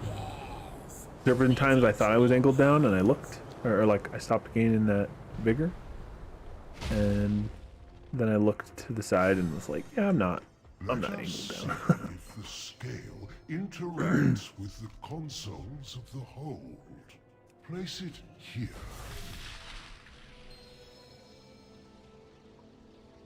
Alright, dude, bro. Here it is placed. You know. Oh, click on this. It's confused. Upheld, sent by the Pantheon to push back Void. That magic!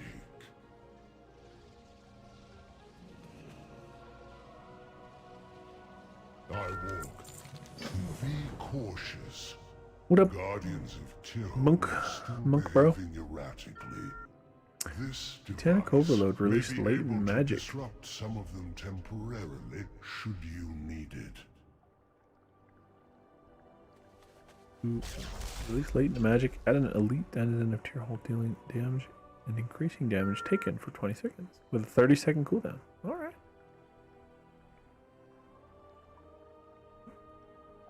Oh, it won't let me. I guess it's just an ability for while I'm here. Alright. Find hidden magic. I can't attack that target. Nope. Not what I wanted to do. Thought it was mounted. Number 2 makes you jump. What do I do with this? Find hidden magic. Well, this is cool. I don't know if this is a new thing or if it's just new to me. Like, I know they're coming out with something soonish. The dragons shall be caretakers for the future of Azeroth.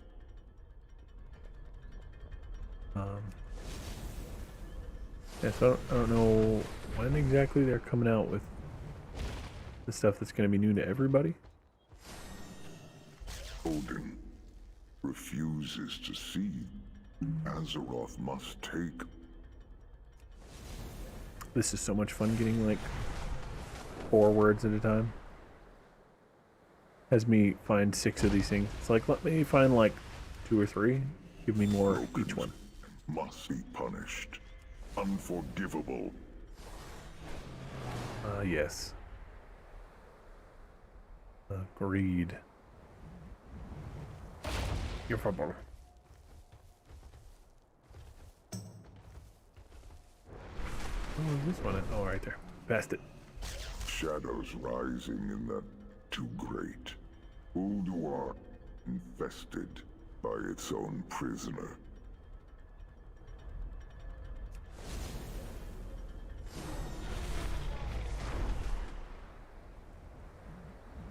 You're a murloc. What up, bros? Long day to be hanging out around these things, buddies.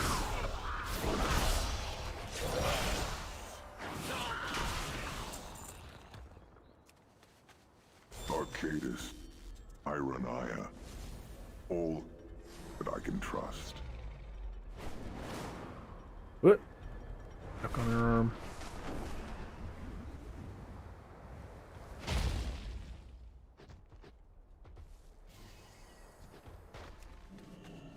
The records must be kept safe, must be preserved for when the...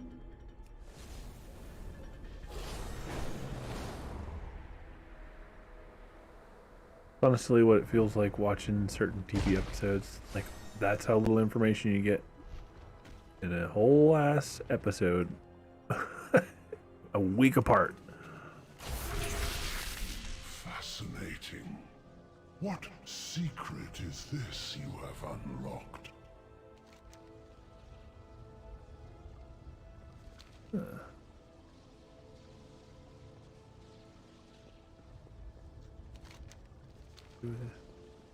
Order must be served. Investigate the spark. Ah, yes, such investigation. Much investigate. Oh, moved too soon. Come on, buddy.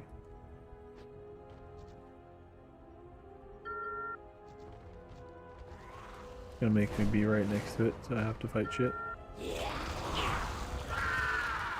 What? piss on you guys.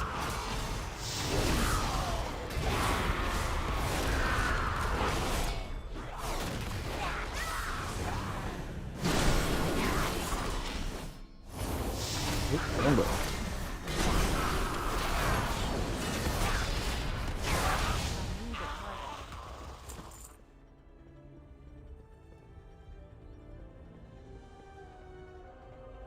come on, little orb.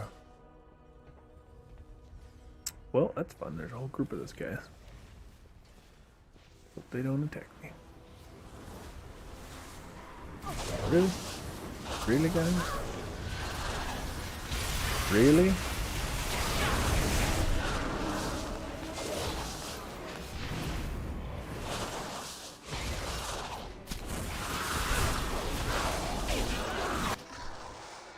Bunch of clowns. They probably think they're so cool too. Yeah, we killed an enemy. It took 5 of us, but we got him. Oh, we got him good. Yeah, good job, clowns.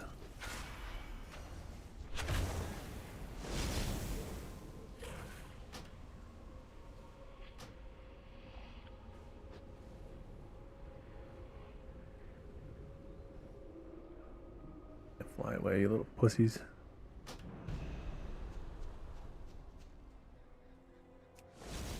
The hell did my warp go? Just start over?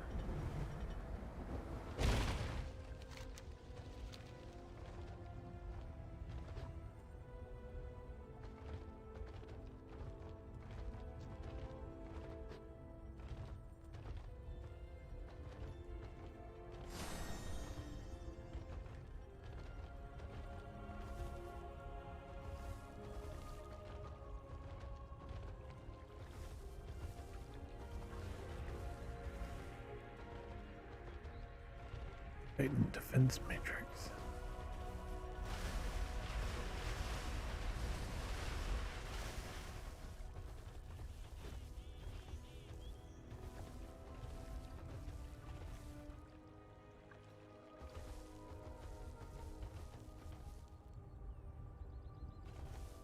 Come now.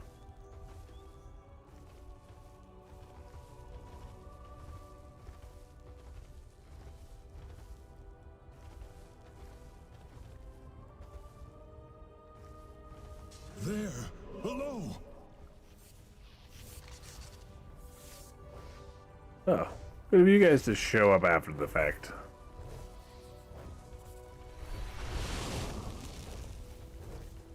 But watch, look at this shit.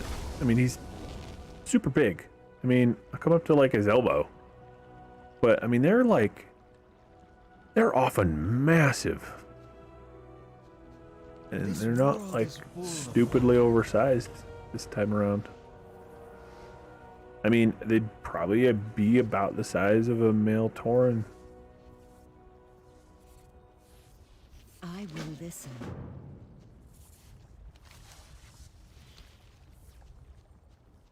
There is only one true time, an old memory of a beloved friend. Let us hope it has wisdom to impart. My friends, I am leaving on a journey, one that may keep me away for some time. Before I depart, I have something I wish to leave in your care. To symbolize our bond, I present you with this scale forged of purest silver. A thoughtful gift, though its enchantments obscure my vision as to its true nature. Perceptive as always, timeless one, but do not be troubled. You know my fondness for mysteries. I suspect that this scale has a deeper meaning. That you are leaving it with us, because your journey will place you in grave peril. Tell us what danger lies ahead of you, Tyr. We would gladly face it at your side. Where I go, you cannot follow. There is sacred knowledge that can only be safeguarded by myself. and my fellow keepers. Your place is here. You must prepare your flights for the great destiny that lies before them.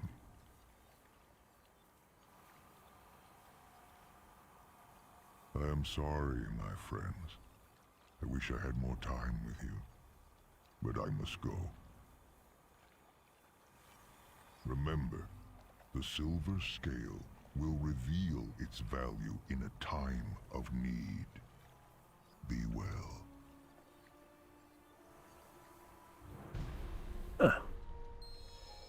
Interesting. All that matters, though the Bronze Flight is able to experience all points in time, we occasionally forget that it can be pleasant to linger on certain moments. I do miss him.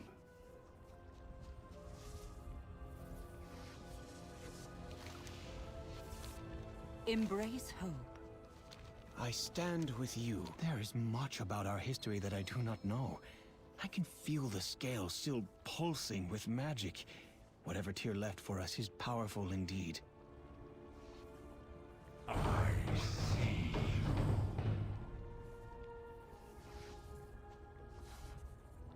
Greetings. Although he is no longer with us, his legacy will always live on within our flights. Holth Aldon Shi. The balance. Much has happened since the day we said goodbye to Tyr. I hope you would be proud of everything we have accomplished. To know that despite the hardships we have faced, Dragonkind thrives. Voice recognition complete. Input received. It seems your words have awakened an ancient magic, Lifebinder. Keeper Ignation Tyr not found. Activating Silver Protocol.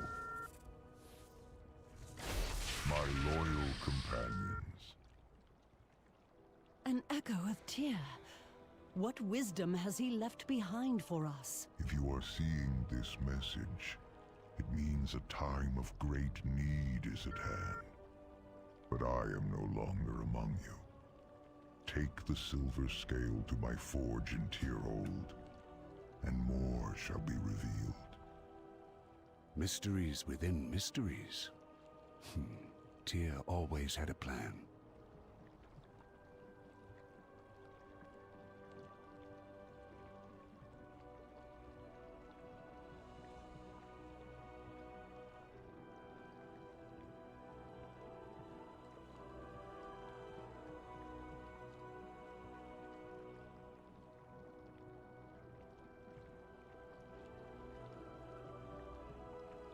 I was listening to tweaking some stuff and layout.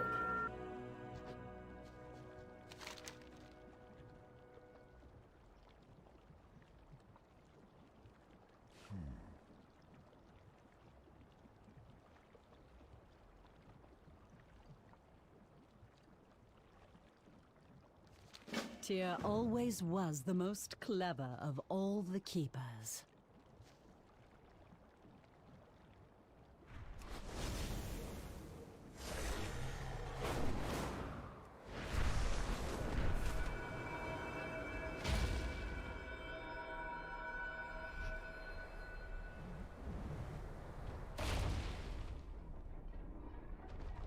What do I do? Oh, still lower. Lower still? Oh, yeah, it's right here. Hero. I was going to check if the console here could provide us any new information. Have you found anything?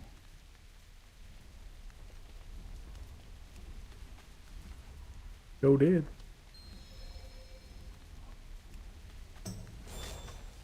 The lockdown protocol here seems quite intact. I keep the faith.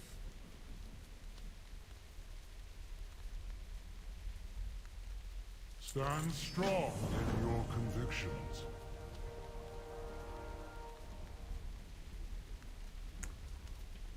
Sounds like he's saying. My watch continues.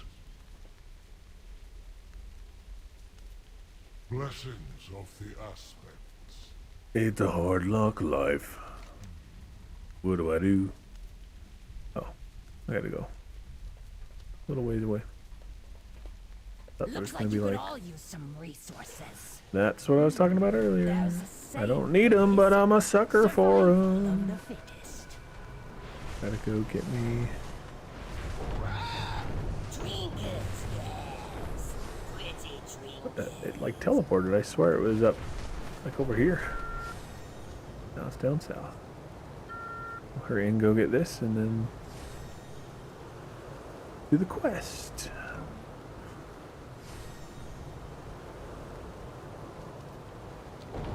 I'm higher. Oh, yep. I was gonna say, I think I'm higher than the plane. It's usually not up this far, but.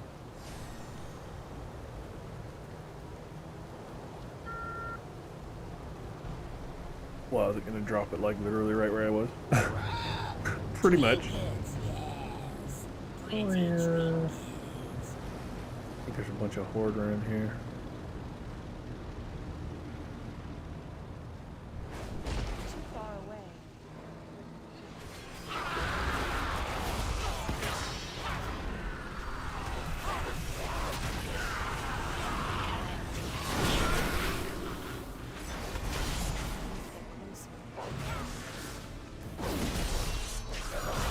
It's a lot more fun when these things come with a bunch of horde to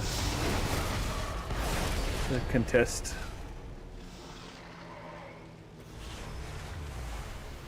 Because then it's like a fight for who can get the box.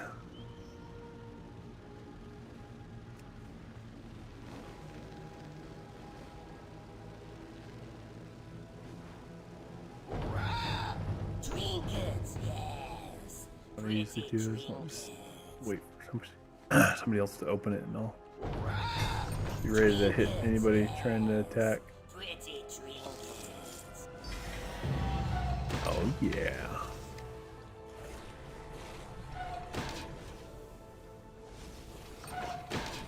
204 bloody tokens. Got some conquest points too. I forget what that's used for. I think it's the arena stuff. I think conquest is. Oh, excuse me. I think it's arena. Valor is like PvE and conquest is PvP. I only have the low grade honor from like low end PvP, and then I obviously farmed a metric fuck ton of the bloody tokens.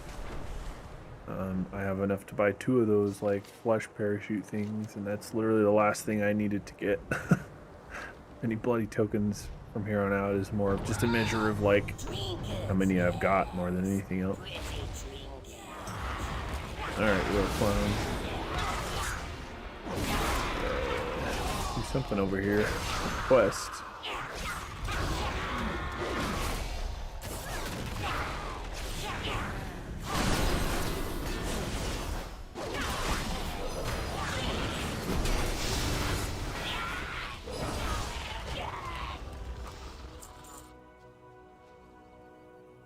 He buffed me.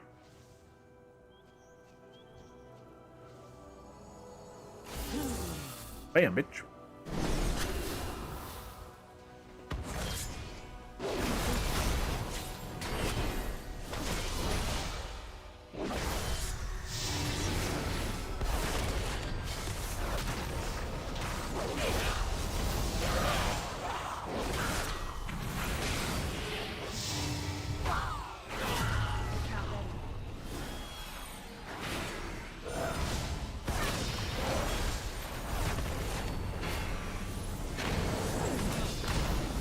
Whoop. Run right into that one.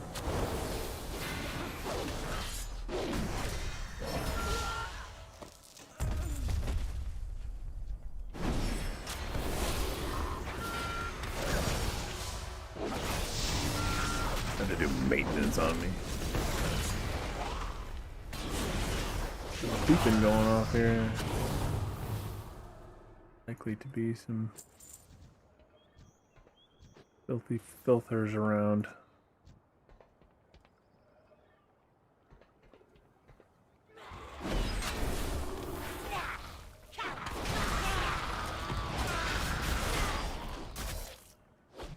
Huh. I guess killing that elite over here dropped what I needed, and I did not even... Oh, yep, there it is. Primary security disc.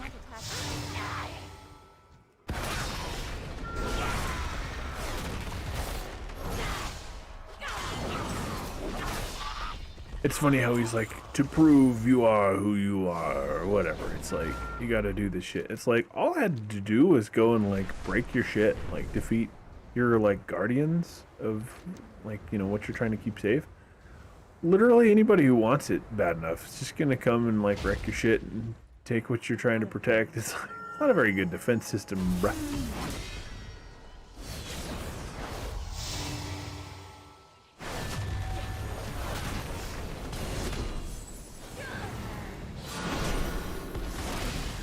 Those tears wrath for you. Oh, bulwarks. Come on now.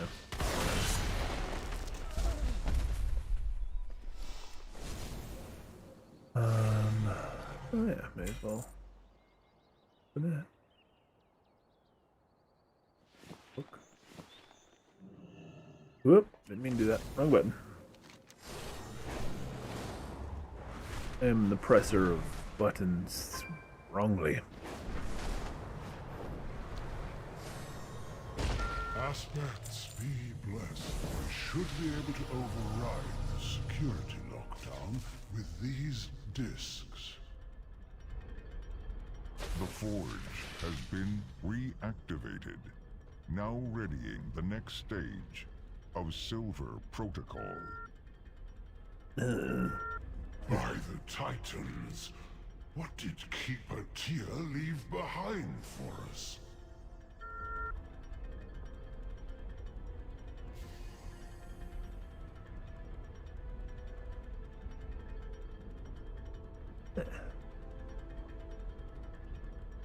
In the halls of infusion? I think that's a dungeon. Really gonna make me do a dungeon? Alright, well, we were gonna run some dungeons anyway. I guess we may as well queue for that one.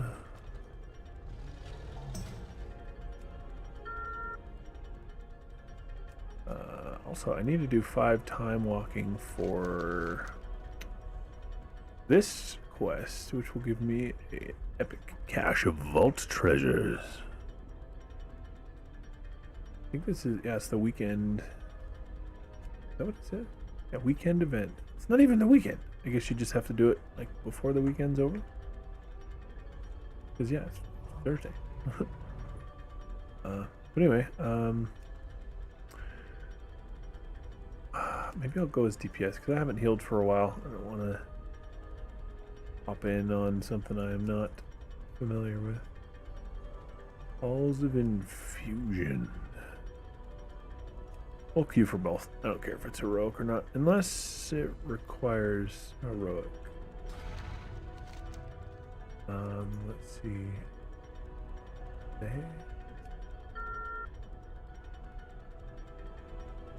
Yeah, it doesn't say. Yeah, I'm good to run either way.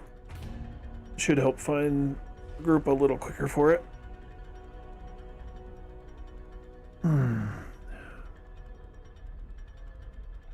Alright, let's find out. Let's compare. 3 minutes to queue for both. Or queuing for just the heroic. Oh, alright. Same time, so may as well run the heroic one then if it's not going to take us a lot longer to get a queue time for it. Queue pop. Trinkets, yes. Pretty trinkets. Here's stone.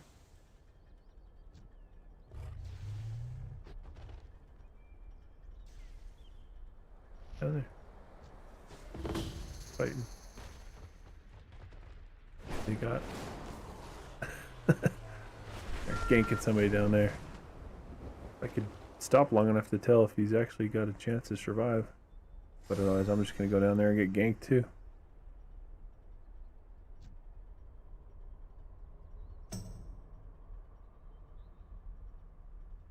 Clowns just ganking.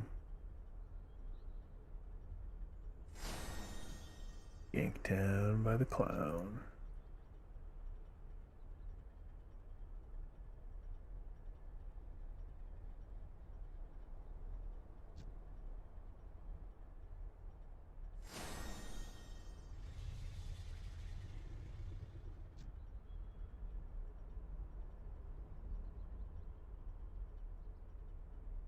All right. Half out of 3 minutes.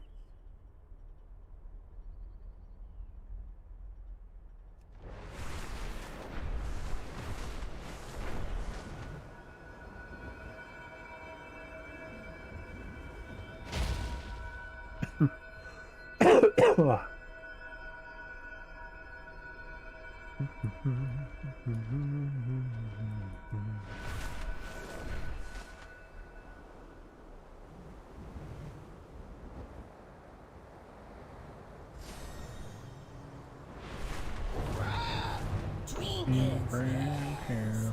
Pretty trinkets.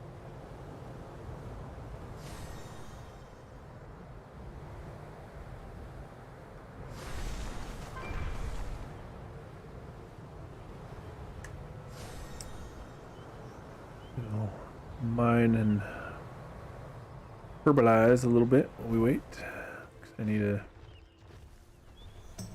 to mine and herbalize in order for a chance to get the stuff I need for my weekly knowledge. Weekly knowledge. Fish gather in droves. Go, gather meatballs and bring back stories Alright. of your exploits. Find a spot to sit. Dungeon. Now that I think about it, I might ought to have run the non-heroic because I don't think I've run this before. So I hope I'm not bad.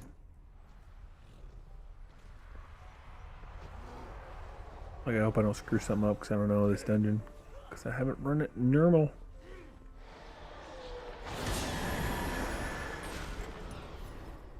What up, Paladin? What you doing, bro?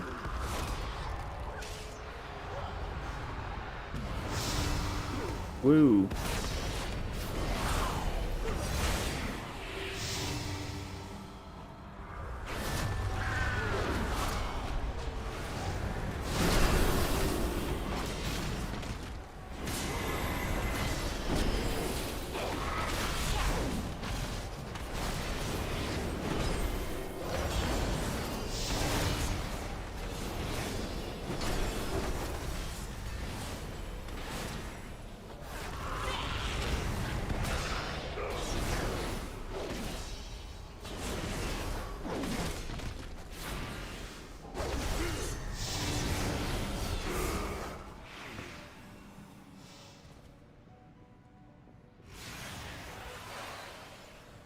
Brown chicken, brown cow.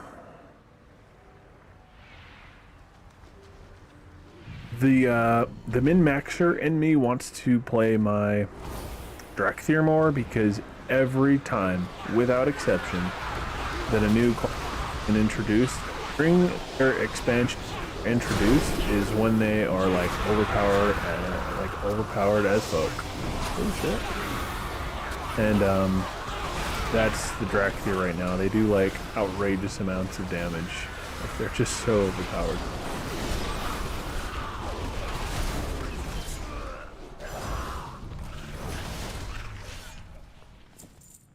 And so yeah, like the min-maxer in me wants to play them. Cause I mean, look at that shit, 92,000 DPS. Fucking nuts. They're just like demon hunters. Like I did so much damage in Legion on my demon hunter. Overpowered as fuck.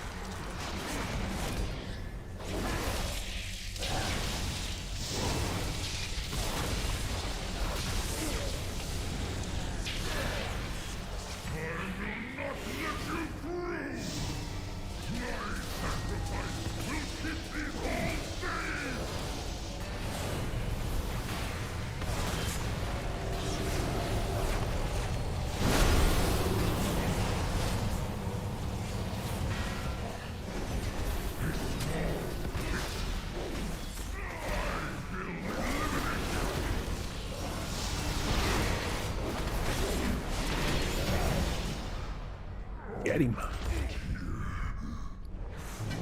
Iridius power core.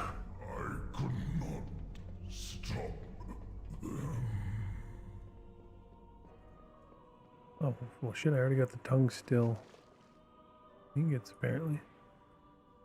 Swim, swim, swim.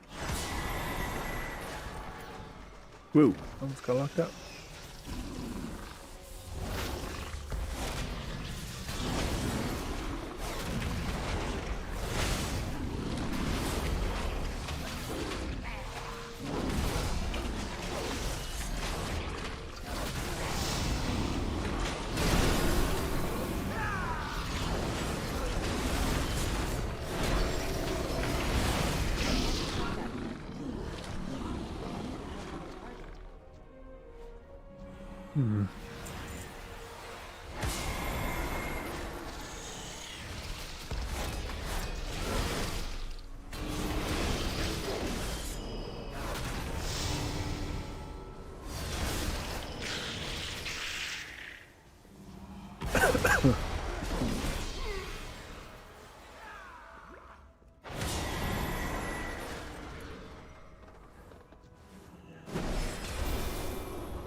This is an interesting dungeon.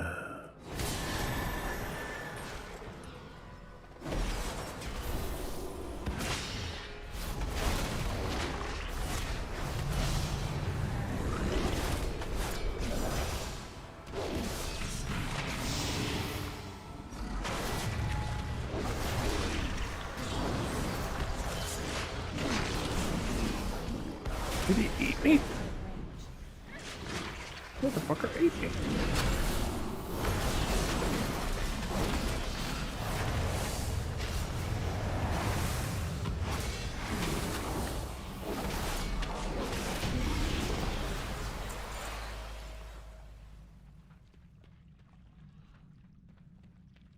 You can eat me.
They lifted the cap on Valor. Yeah. Or if they still have Conquest is also uncapped. Honor's still capped, which is kind of weird and annoying, but nice.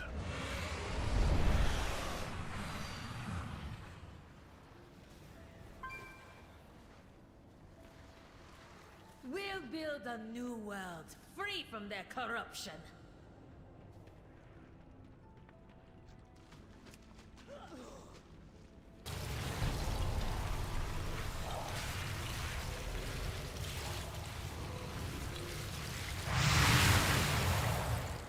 And that was not fun. I was not paying attention. Definitely typing.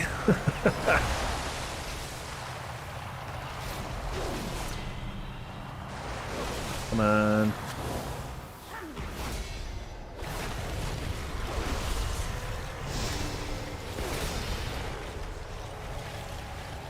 I assume that's what got me last time, so I hid behind a block this time.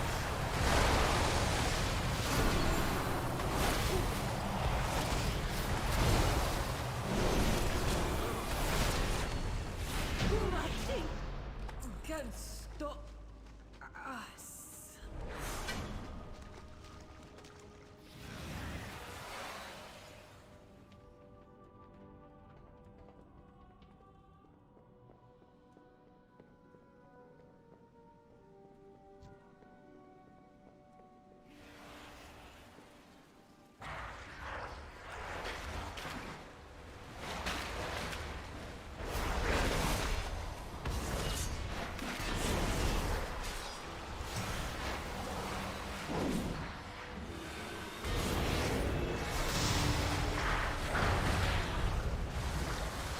Woo.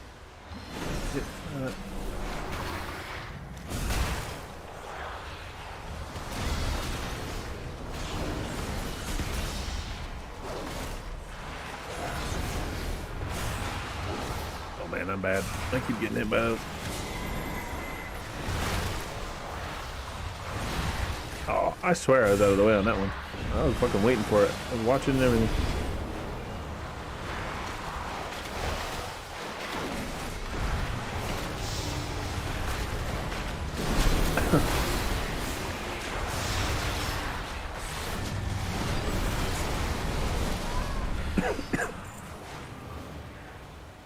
For me.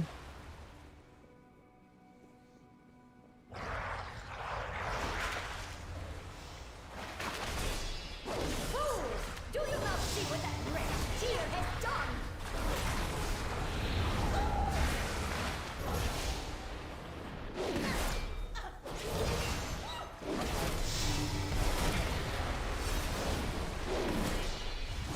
Whoop. Whoop. That failed. The elemental will cleanse the waters. Wow, sends you all the way back. Oh my god. I deserved that. I wasn't paying attention. Cause I'm retarded. I'm so dumb.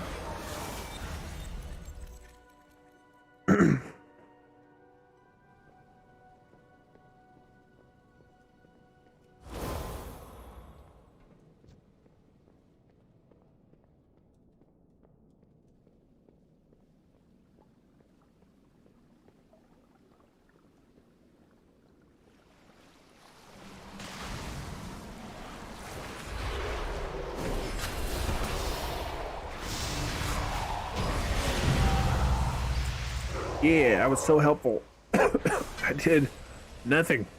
I did less damage than the healer. So helpful. I don't even know if I got what I needed out of here. Oh yeah, looks like I did. Alright, well, that was good.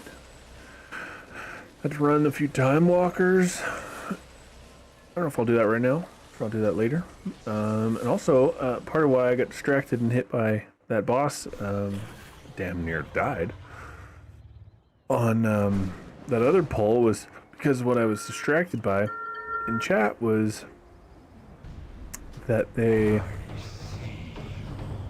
oh, excuse me, they've removed the Valor cap, and apparently the affixes this week are very forgiving, and what they were saying is that someone with a low key that has not timed that key, I assume meaning beat their like record, I assume that's what that means, will be able to offer bonus valor to the higher players. So the higher player soft carries the lower, and the lower boosts the currency of the higher player. Everyone wins, then you upgrade gear and do harder. So it's like, all right, that makes sense, and that sounds fantastic. So do some Mythic Plus runs here in a little bit. I'm going to take a break and get some lunch. I'm actually going to stop the stream anyway. I try to keep them like 3 or 4 hours or shorter, so that way if there's a problem and I have to like edit the video and mute something, whatever. The rules for what's copyright and not are so fucking arbitrary. Like I literally, me myself, I could go to some random person's video and claim copyright on them, and yeah, it won't necessarily stick, but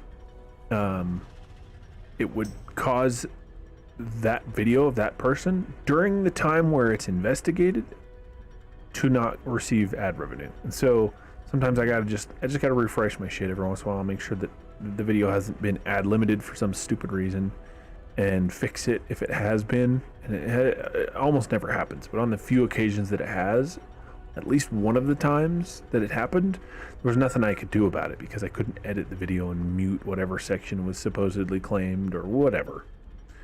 And it's not a big deal, obviously, right this moment, because it's not like I get crazy amount of views and tons of people watching my shit and all that. So it's not like it actually is a big deal, but it's a good habit for me to get into, so that if ever in the event that something happens where I have to adjust a video, I can't if they're beyond a certain length. So I'm gonna stop this video and schedule another one for a little while from now when I've had some time to take a break, eat some lunch, get a couple things done, and then I'll hop back on and run either the Time Walker dungeons and or maybe instead I'll do the mythics, or maybe I'll do both. Maybe I'll run the 5 Time Walkers for my weekly and then and then do mythics.